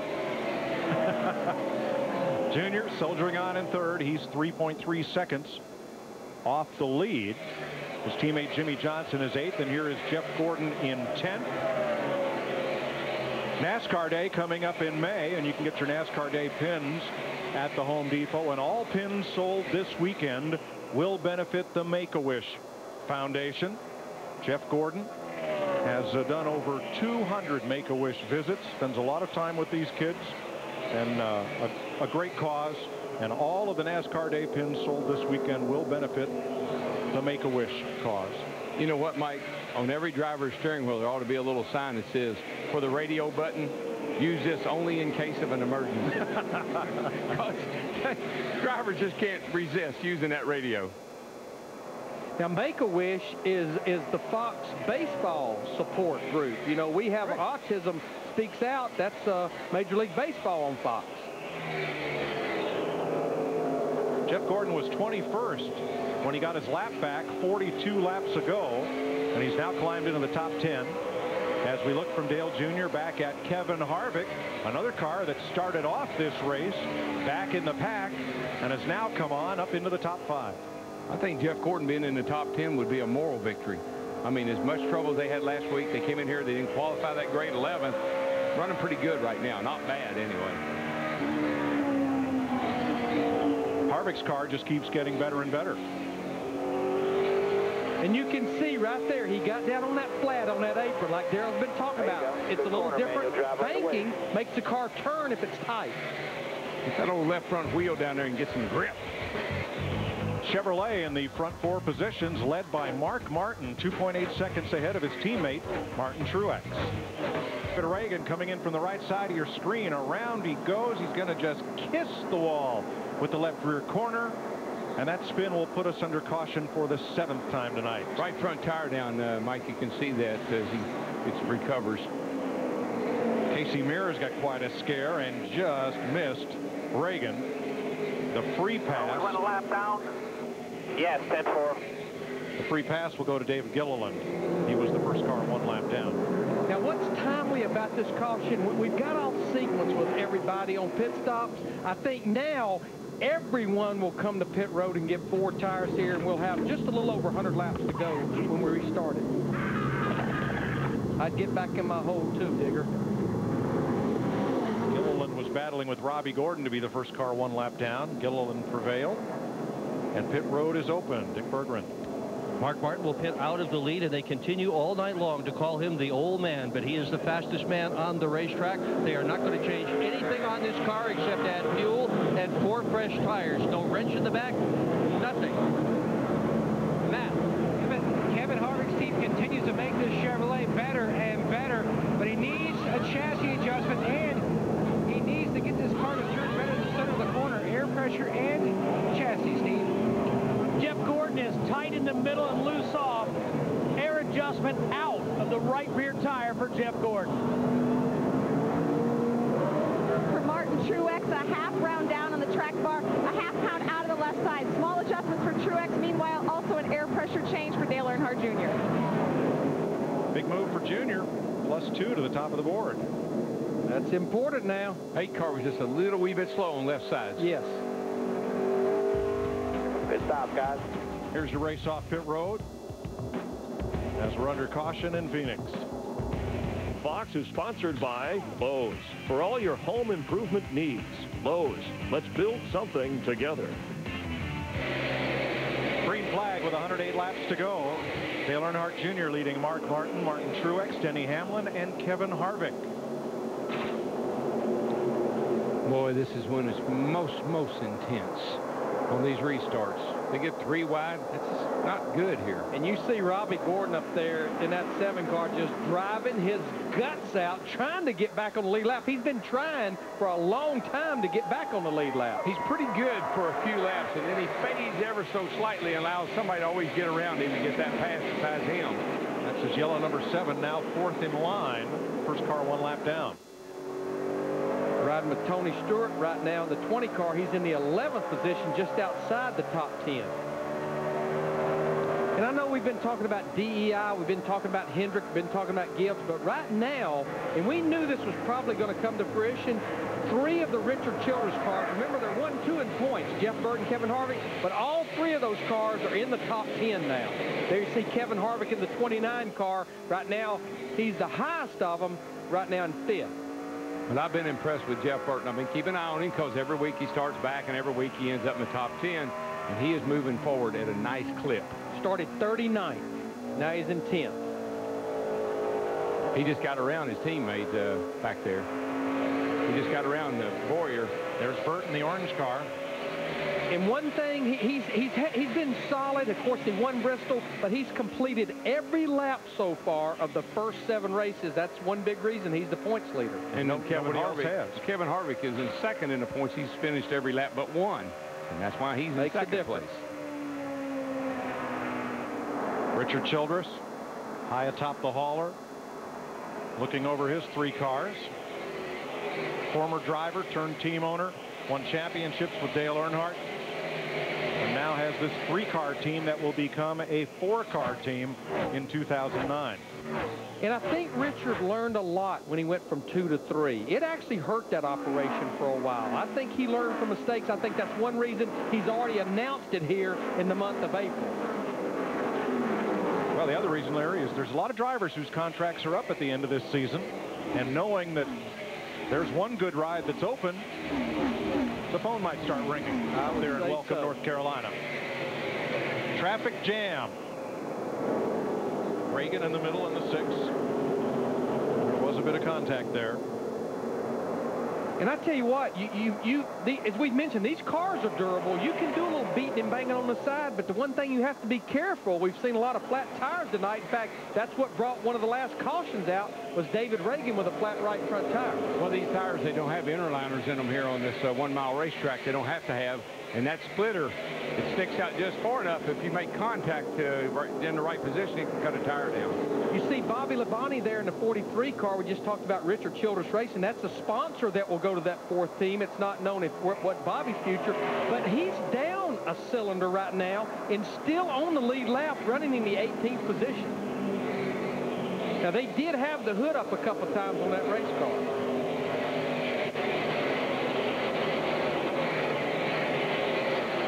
Denny Hamlin racing for the March of Dimes this weekend in 4th place. The 3 Gibbs cars are our Toyota top performers, 4th, 6th, and 12th right now.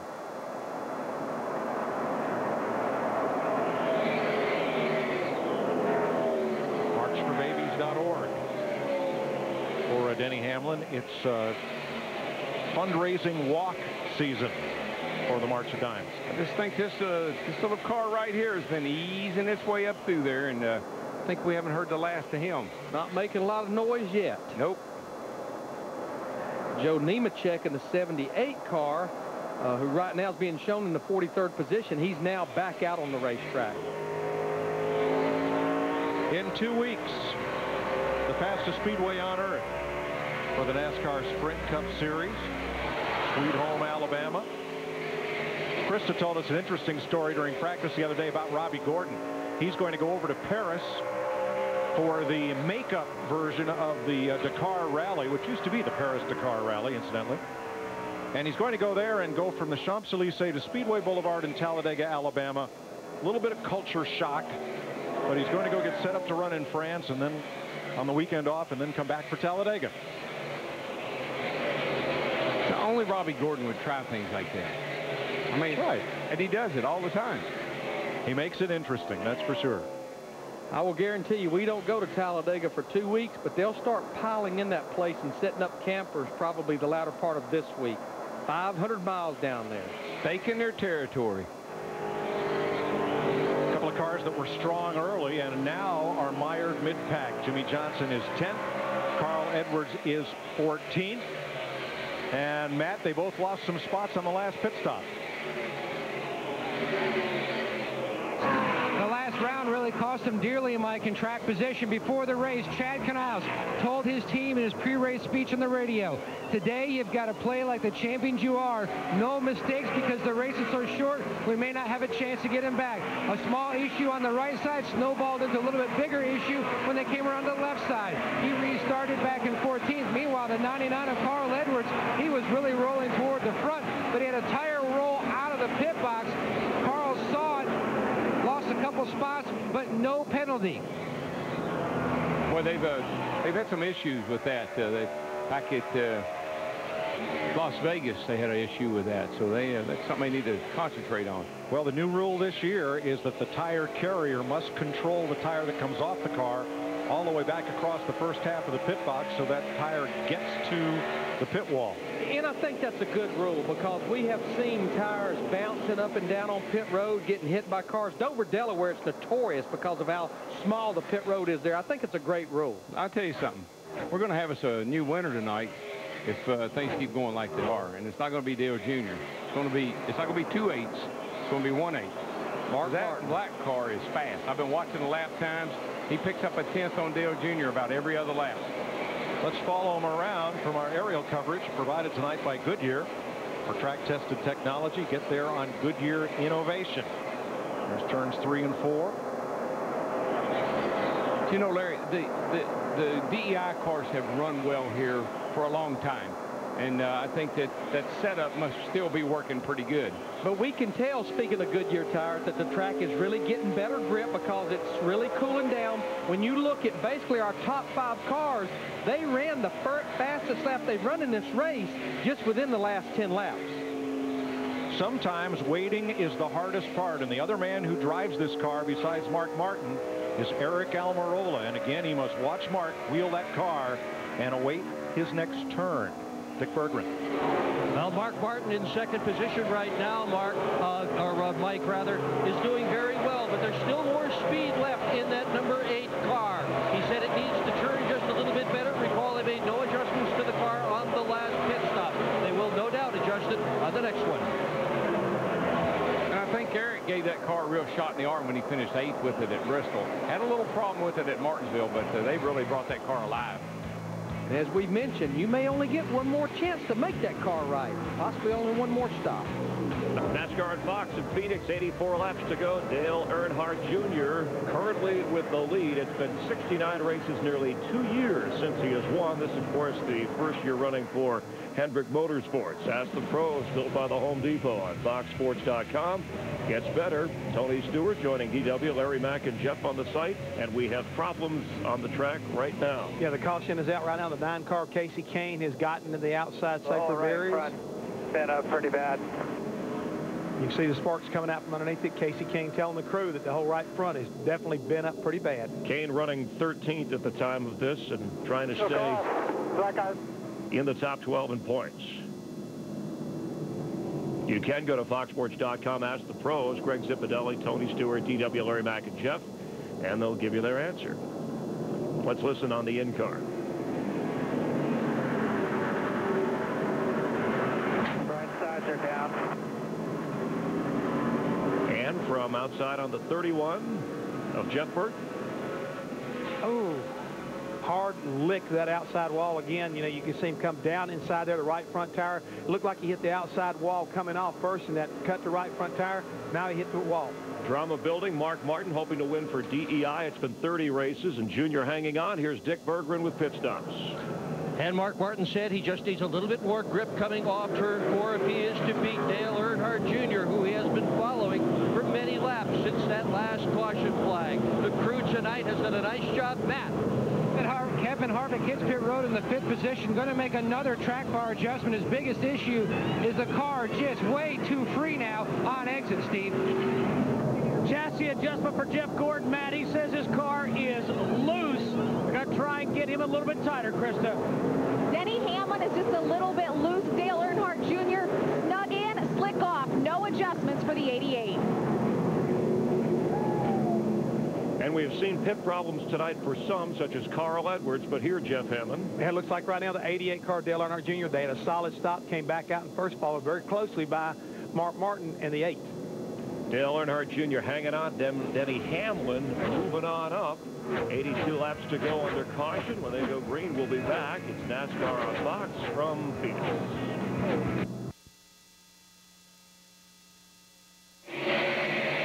We restart with 80 laps to go in Phoenix.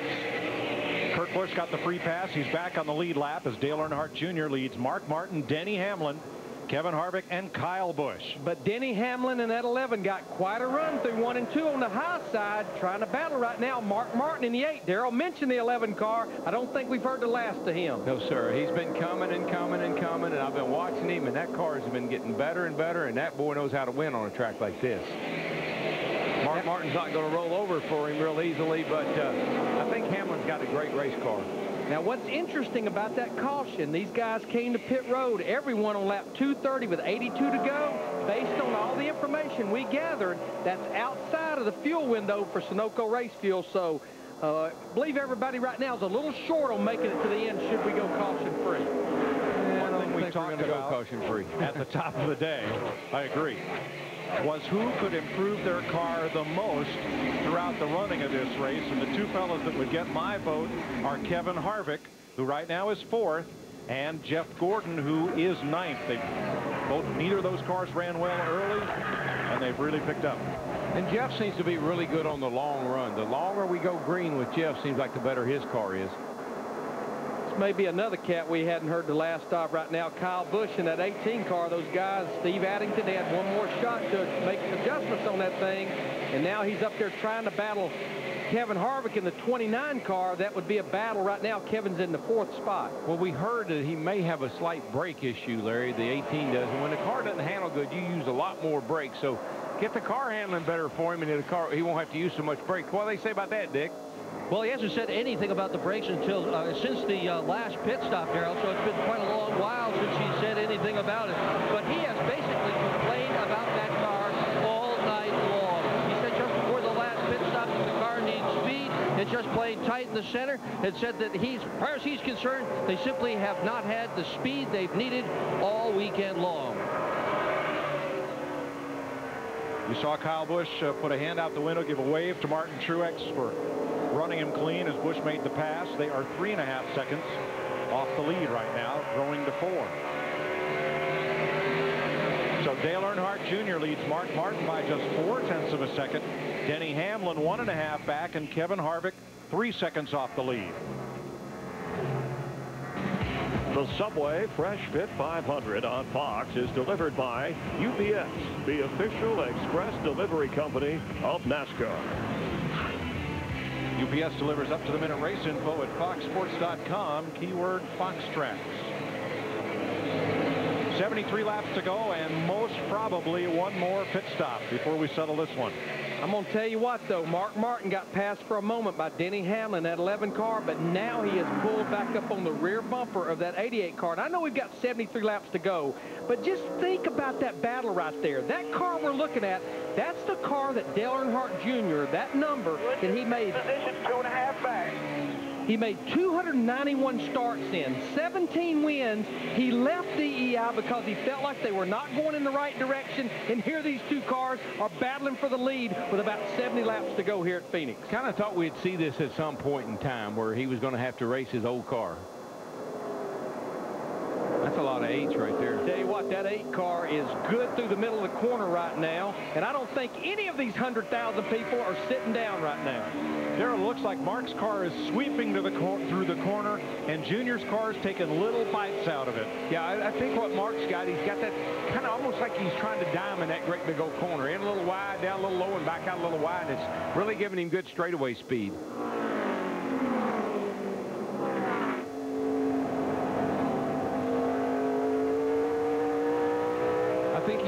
I think Mark's sitting there saying, you know, I'm not going to get this dude up off the bottom. I think Mark's trying to see how his car might act if he went to the top, although Junior just opened the bottom a little bit for him right there.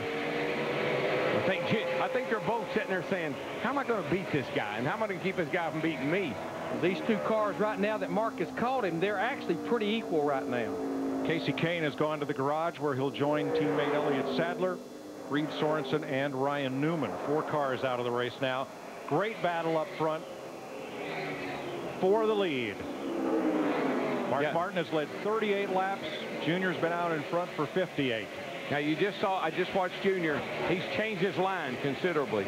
He's gone up the high side just a little bit, and it really has helped him. Battles all over the place. You see the battle in the upper left-hand part of your screen. That's a battle for 6th. The upper right-hand corner right there, that was a battle for 10th. What a comeback by Carl Edwards, Larry. I mean, goodness gracious. Get the lap down, get the lucky pass. Edwards lost his lap when he pitted under green, and the caution came out shortly thereafter. Watch what happens as Casey Kane comes off track here.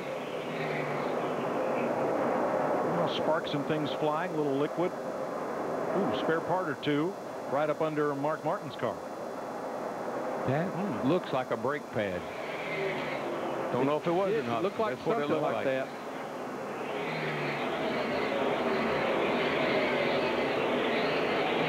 You see Junior's car, it just gets a little, he's playing toss and catch it with that car, where Mark's car is really smooth through the corner.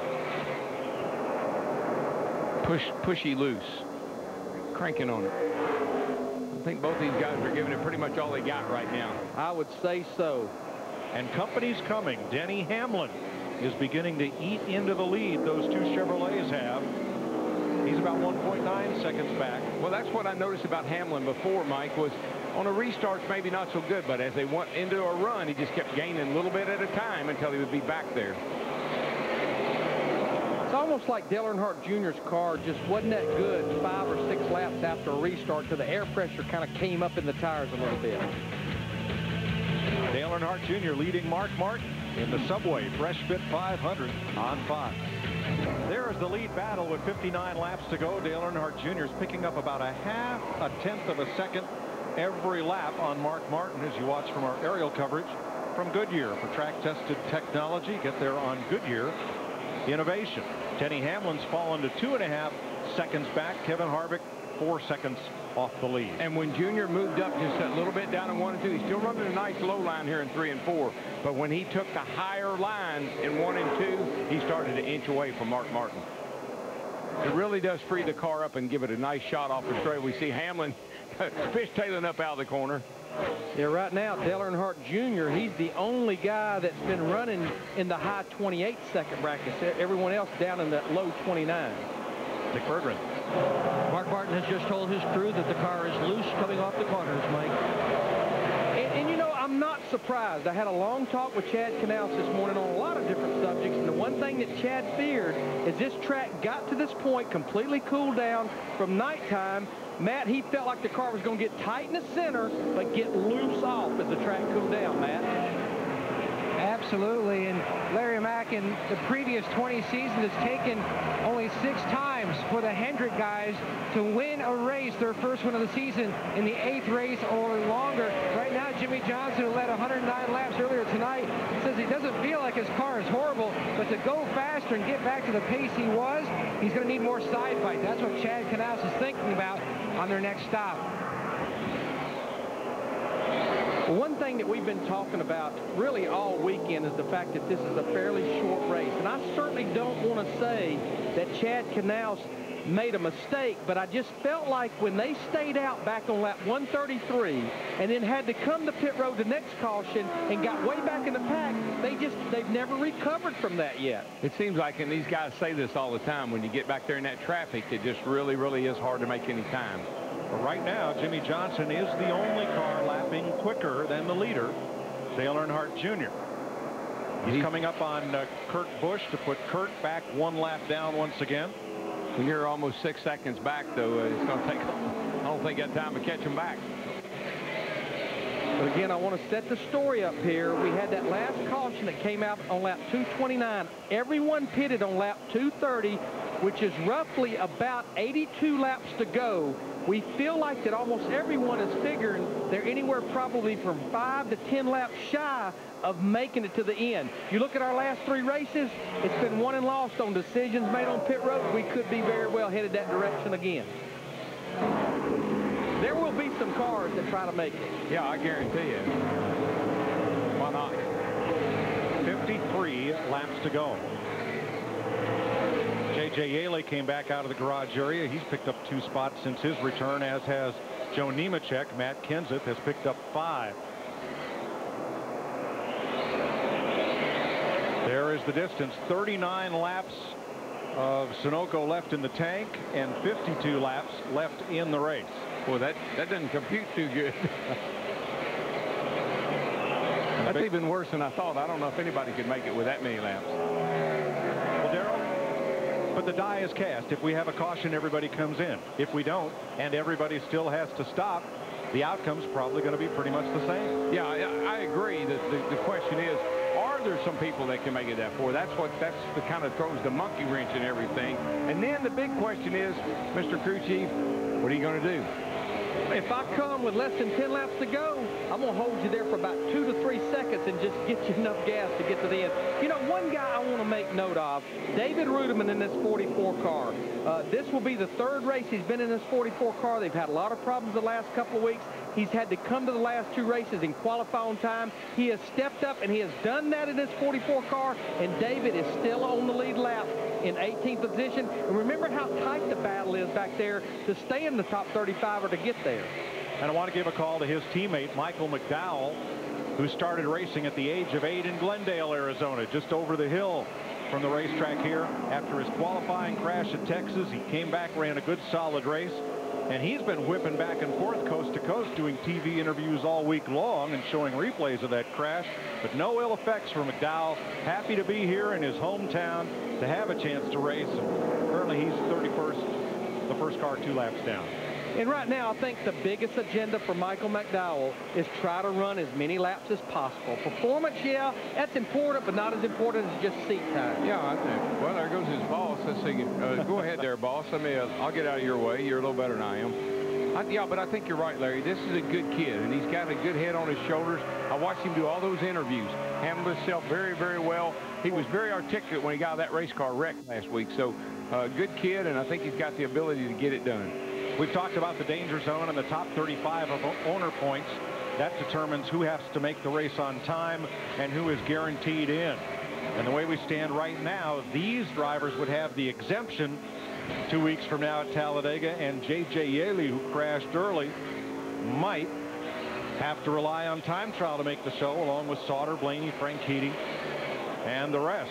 Now, this race isn't over. J.J. still has a chance to fight back into the top 35, depending on what happens with Regan Smith. And you see he's only 3 points out. That's 1 position. So if he can just gain 1 position, then he would certainly possibly go back in there, depending on where the 01 car finishes. And based on the way all the Toyotas ran at Daytona, he stands a pretty good chance of running good at Talladega.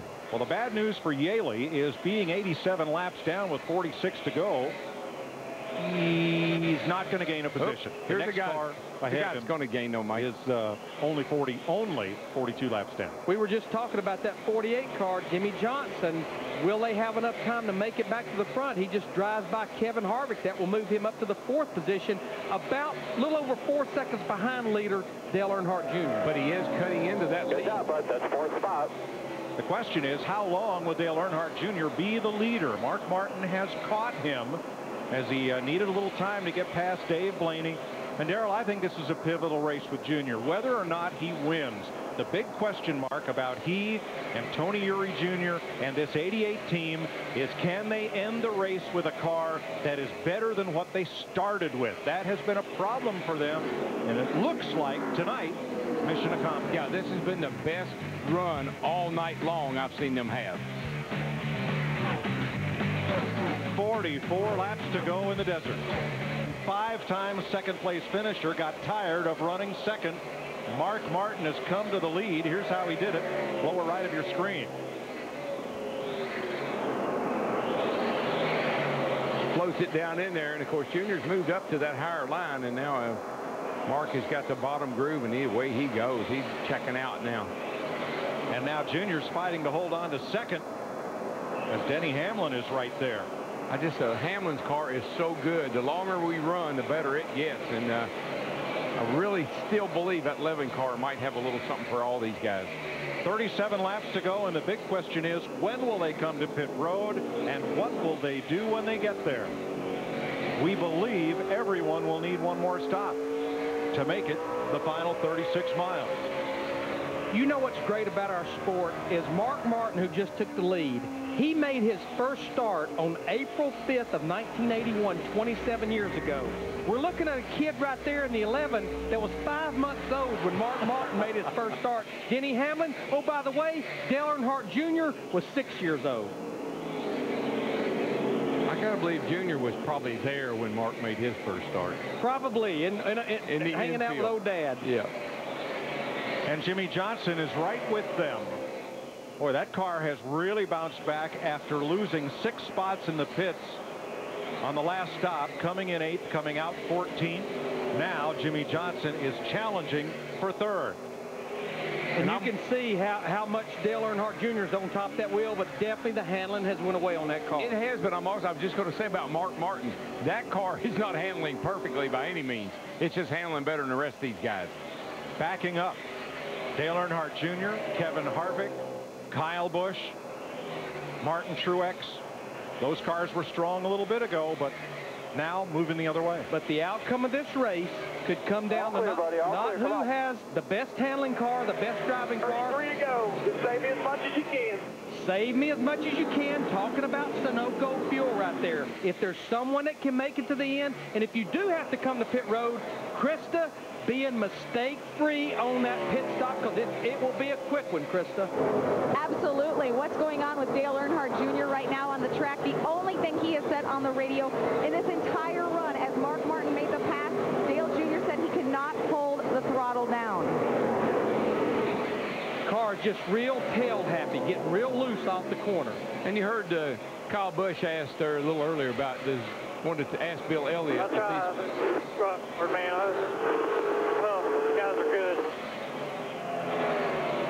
He wanted to keep ask... your chin up. We got a little bit more time here. You got about 32 laps to go. I think we're going to stop and make a pit stop. So the question will be, will they take time to adjust the car on the stop, or are they just going to gas them and go? No, because any time spent on pit road could be positions lost. You want to be there. The car almost doesn't even have to stop for the amount of fuel that they have to put in that car. I was going to say that, you know, Kyle Busch asked earlier if Bill Elliott, if these cars drove like they did back in the day. Well, you might want to ask Mark Martin, because Mark Martin is an old school driver, and this is kind of an old school car. 14 top 10s here for Mark Martin, including 5 second-place finishes. He did win here, but that was 15 years ago.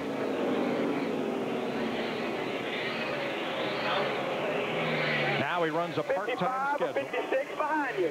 30 to go. Our top 3 cars just ran a 29.55, a 29.56, and a 29.57 in that order. So I hope they don't throw a bogus one. That was Mark Martin. Take care of that fuel, man. You know, Larry, it's something that I'm kind of find interesting, telling him to take care of the fuel, as if possibly they're not thinking about stopping. Why would you? That race car, yeah, they're running all the races. Mark Martin is not. Mark Martin is about a win. He's not points racing. But what I'm hearing there, Darrell, is if he takes care of the fuel, saves a little fuel, that car can be stopped for less time on pit road, because you need to take on less fuel to get to the finish. Yeah, I mean, I'm sure they're going to time it. It's going to be a time stop. I just think it sounds to me like they're almost thinking about going for it. Matt?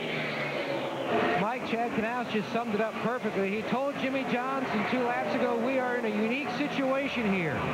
Our calculations have us running out on about the last lap.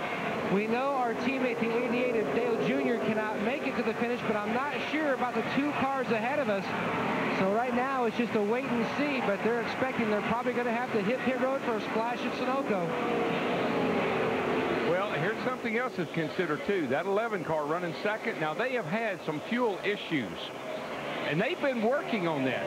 If you work on it, you might make it better. So he could be a guy sitting there that could make it. And I know Joe Gibbs, after their issues at Bristol, said, boys, we will fix this problem. That's right. So I don't know.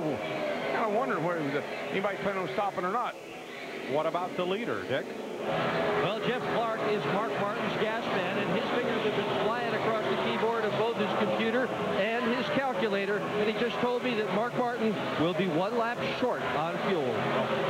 And I just just believe right now what I would hope that Tony Gibson, and they're doing with Mark Martin, he has over a second lead. So all you're doing right now is trying to stay in front of that guy behind you and trying to conserve fuel. And there's the guy right behind him. That's what pretty much a little over a second looks like to Denny Hamlin in the 11 car. Let me tell you something. One lap is only a mile.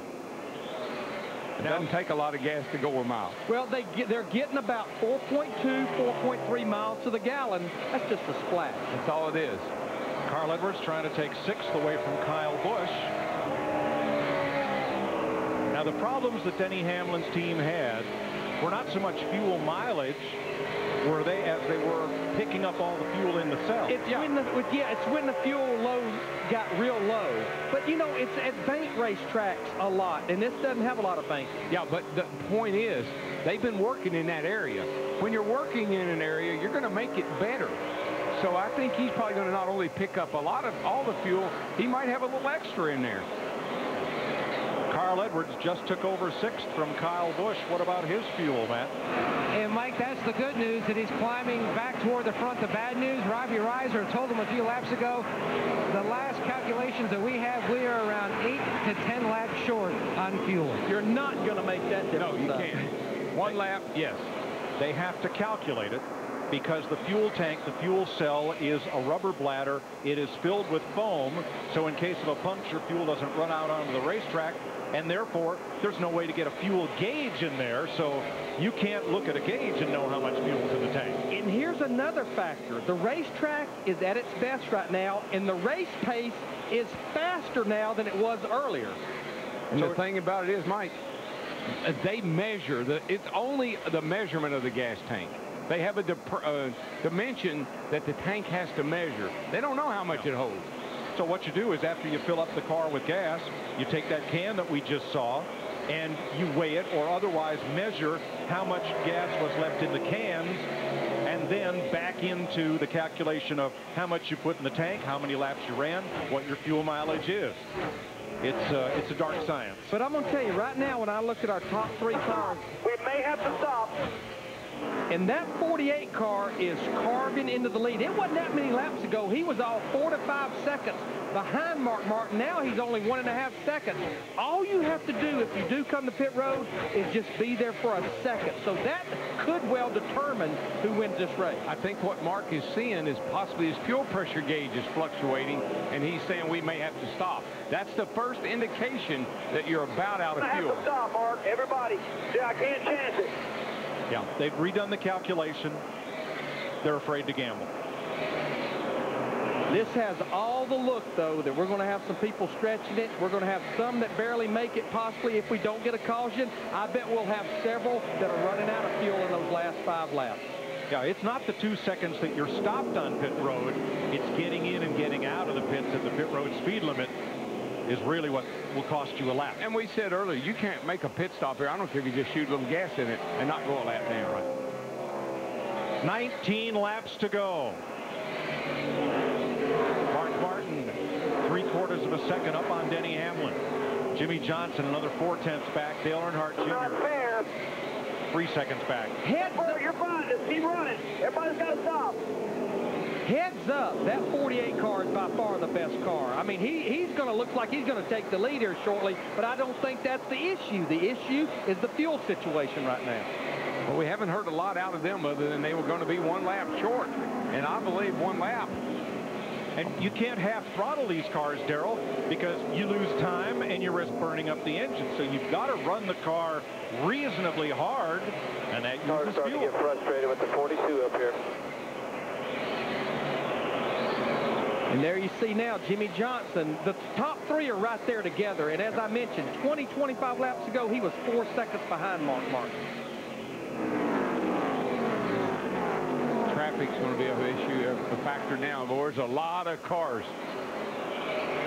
A lot of cars here in the front of the leaders. And Denny Hamlin may be headed for pit road in a couple of laps here. Now, let me say this, Mike, and Darrell, I think you'll agree with me. If you know you're going to have to stop, don't stretch it too far. Go ahead and get there and get that fuel and get on out of there. Do not run the risk of running out if you know you can't make it. Yeah, because every time I ever try that, I'll run out in turn 1. possibly hearing that Denny Hamlin, that 11 car, may be coming. Here he comes. This is with 15 laps to go. Hamlin came in here 7th in the point standings. It's a no-risk stop for Hamlin, but it drops him out of the top 3. Tires, a little over half a can of fuel. 2 tires he's going to take. Go on the jack.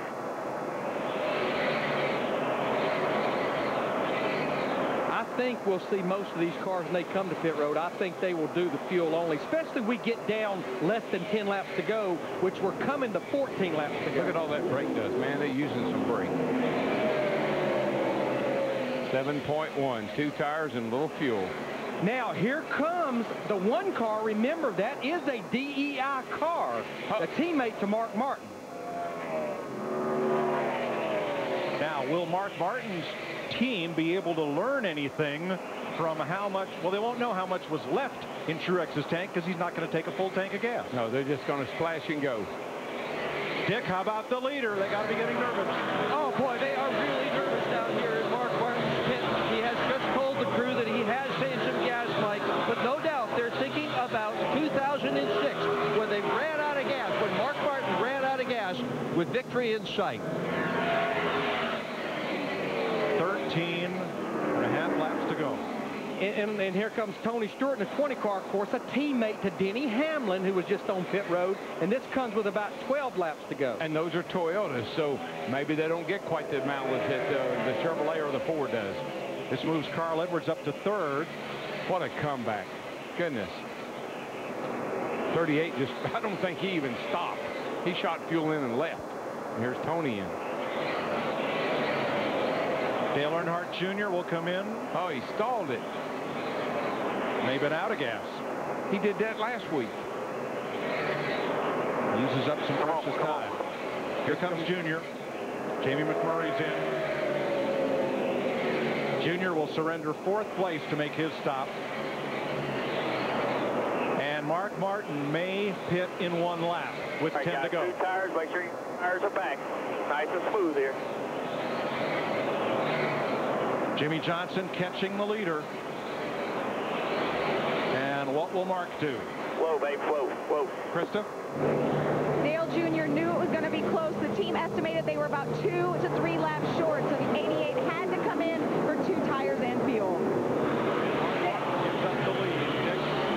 And Mark Martin is in the pit, and they are going to put outside tires on this car as well as putting fuel in it. And it's a longer stop than would be necessary if it was fuel only. That will hand the lead. You see it there to Jimmy Johnson in that 48 car. We'll be coming to 9 laps to go. This time, Carl Edwards 2nd, Kevin Harvick 3rd, Kyle Busch in 4th, and now Greg Biffle in 5th. With the success that Hendrick Motorsports had with the Car of Today platform in the 16 races we ran it last year, who would have believed we'd be 8 races into the season and Hendrick had not yet been to victory lane? No, but they're back on track now. And even tonight, Jeff Gordon, we see coming on pit road, he's had a good night tonight. And that's another Hendrick car. Jimmy Johnson, a Hendrick car up there leading the race. Now here comes Carl Edwards in the 99 car. He'll be coming to pit road here as we come to 8 laps to go. I tell you, of all the people that have come to pit road, Carl Edwards nailed it.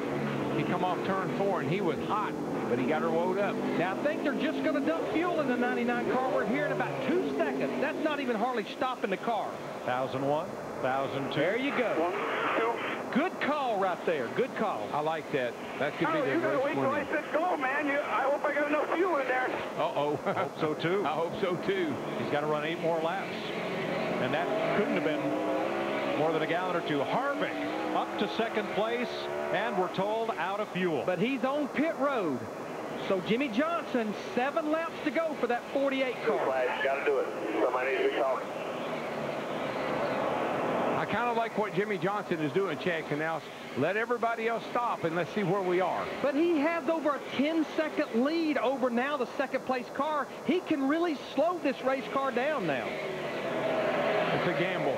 Big gamble. When you see everybody else on pit road at this point and you're still going. And here's Clint Boyer in 2nd place now. He has not yet stopped. His teammate Harvick just ran out of gas. And can't get it recranked. Remember, Kevin Harvick came in here 2nd in the points.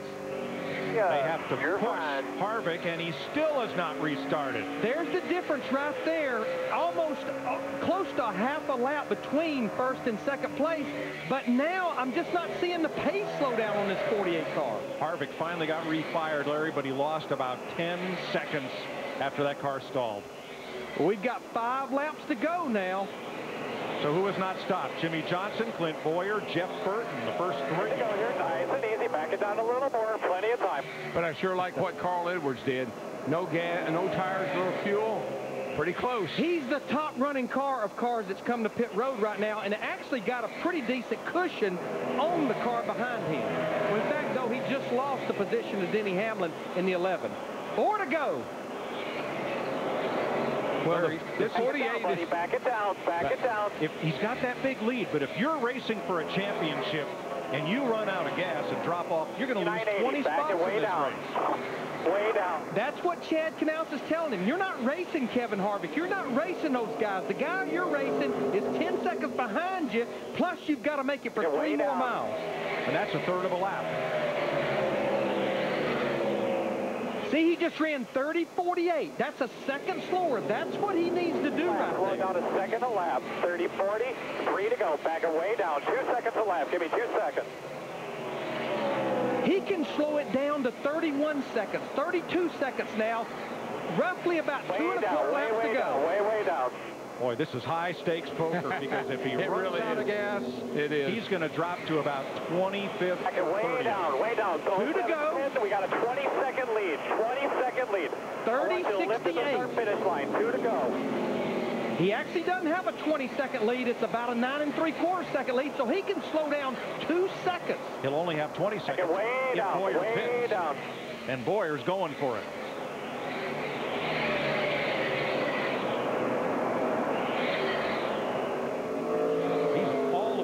Throttle now, and he'll see the white flag. White flag way down. Slow it down now, bud. Slow it down.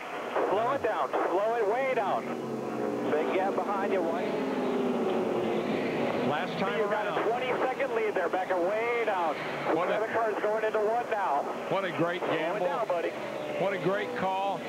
High stakes, gambling. He does it. If he can just make it to turn 4, he'll be in good shape. Put it in neutral. He could coast. Put it in neutral. Whatever you want to do. You got it made. Jimmy Johnson off turn 4. He did First win for Hendrick in 2008. He did it. Jimmy Johnson coasts across on fumes and wins it. I'm not sure we'll see a burnout. I'm not sure there's enough fuel to do a burnout. That is it. You won.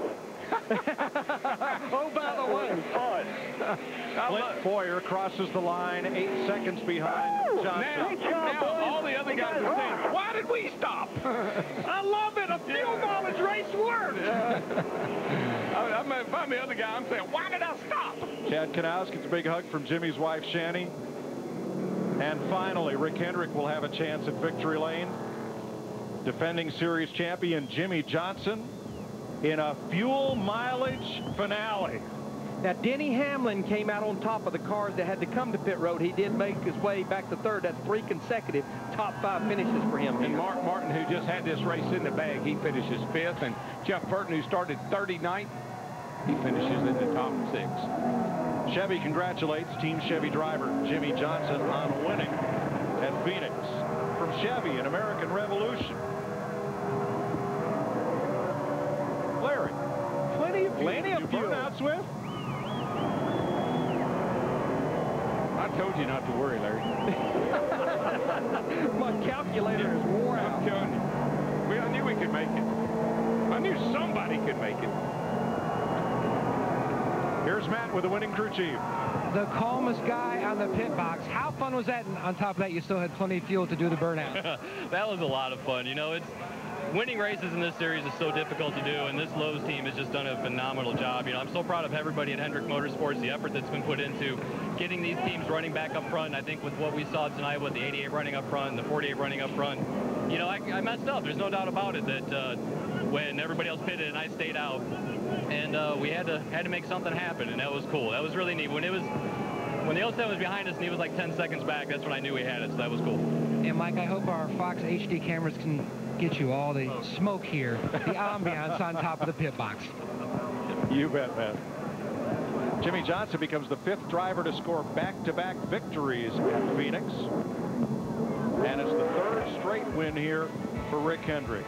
Mark Martin has got to wonder about what might have been tonight.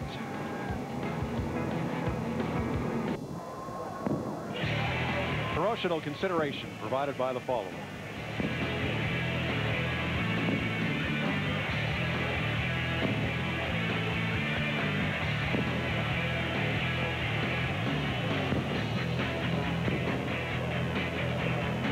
Tonight's Sprint Mobile Monster Moment.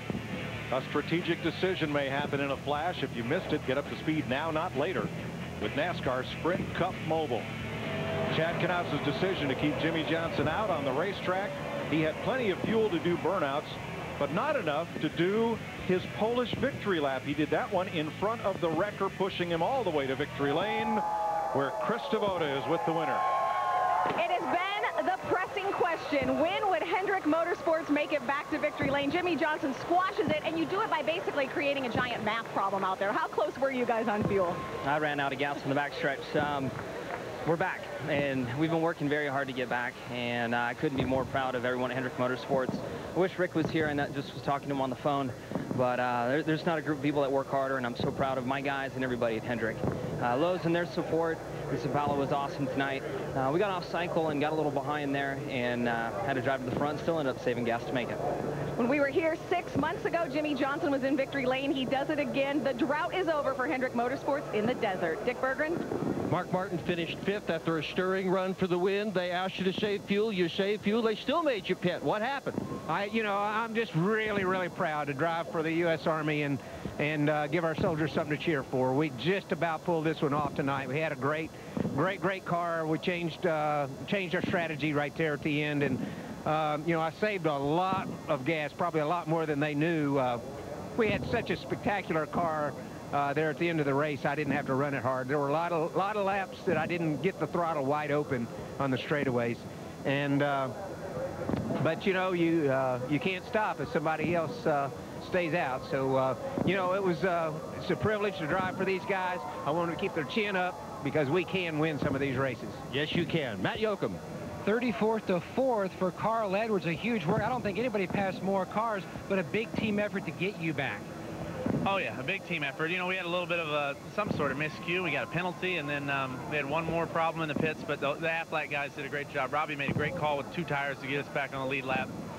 But man, that's as hard as I can drive right there, and it's good to know that we can be that fast at a track other than a 1.5 miles. It bodes well for the rest of the season, and just can't thank Aflac. And I've already drank all my vitamin water. Came and drink one of them on camera. Thirsty as I can be, man. But we'll just move on, and it's a good points day. So and I had some fun, man. Great recovery, Mike. Jeff Burton will retain the point lead. There'll be at least one change in the top 35 when we go to Talladega in 2 weeks. As you have a look at the finish. I just see this car continues to evolve into a better and better race car. There's some issues with it, but it's a lot better. See a lot of guys there in the 11th through 20th that I think did not make a pit stop, ended up with a good finish. Casey Mears, Jimmy Johnson's teammate. Bobby Labonte, who had an engine problem, sat there and ended up finishing in the 12th position. And how about David Gilliland? Another top 15 run for him. Pretty proud of my Ruderman, too. He finished 18th there in his car. And a nice top 20 run for rookie Sam Hornick. Yeah, good job, Sam. Let's catch up with Dale Earnhardt Jr., who wound up 7th. Well, Dale, you guys, I know you wanted to win this race, but you led a lot of laps, and you continue to put good numbers on the board. Yeah, it's important. I got to, first off, congratulate Jimmy. He had such a super car, and we actually used some of the things they were liking about their setup and fused it into our car yesterday afternoon, and that helped us out a lot. A lot of good information going back and forth. Hope Rick's happy about the win. I'm happy about it. I'm glad that we got one, and that usually means there's a lot more to come. And I'm proud of my team. My guys had some great pit stops, and we beat some guys off pit road. We got to lead some laps and run up front. I just had the thing flip the switch there at the end, and the tires were gone, and we just sort of lost a little bit there to them. Proud of my guys, though. They did some great adjustments, and we got another solid finish, and Hendrick comes away with a win, so pretty happy. Enjoy your week off. We'll see you at Talladega. I'm going to enjoy it. Hope everybody else does, too. We got to recharging batteries. Got a long stretch of racing to go, and we got to get ready for it. Thank you, man. Thank you. Disappointment at Dale Earnhardt Jr.'s voice. 70 races now he's going to hear about without a win. Jeff Hammond, as we take a look, and we'll have that open week before Talladega, but that cutoff point, the danger zone, guys like J.J. Yaley, Dave Blaney have some work to do. They have some work to do, and they've got to go to Talladega here in a couple of weeks and qualify, and it's going to be a pretty tall order, and it'll be interesting to see who comes out on top. Let's take a look at the points. So 8 races through, and you knew it was just a matter of time before Hendrick Carr pulling into victory lane. Jimmy Johnson winning here with 120 laps led. Dale Earnhardt Jr. 87 laps. And Jimmy 4th in points. Pretty much the top 12 remaining unchanged, even though Casey Kane and Ryan Newman had some tough runs today. Yeah, all those guys stayed in the top 12, but a little bit of shuffling around. Jimmy Johnson moves up a little bit. Dale Earnhardt Jr. moved up a little bit. So, again, you know, it's very early in the season, but it's starting to shape up who's going to be probably in contention for the chase. And it's early in the baseball season, 3:30 Eastern, 12:30 Pacific next Saturday. Some of the matchups you'll see in high definition only on Fox. And in 2 weeks, it'll be from Talladega. Remember, Jeff Gordon had to hold off teammate Jimmy Johnson last year to win. Coming up next, late local news or Mad TV, depending upon where you're watching from. So Dale Earnhardt Jr., Mark Martin flirt with victory, but in the end, Jimmy Johnson and Hendrick Motorsports pulling out the victory. Don't be surprised in a couple of weeks if you don't see Dale Earnhardt Jr. challenge for the win when we get to one of his favorite places, Talladega. For Jeff Hammond, Chris Myers, remember in your prayers the family and friends of NASCAR official Brianne Davis, who passed away this past week. Thanks for watching NASCAR on Fox.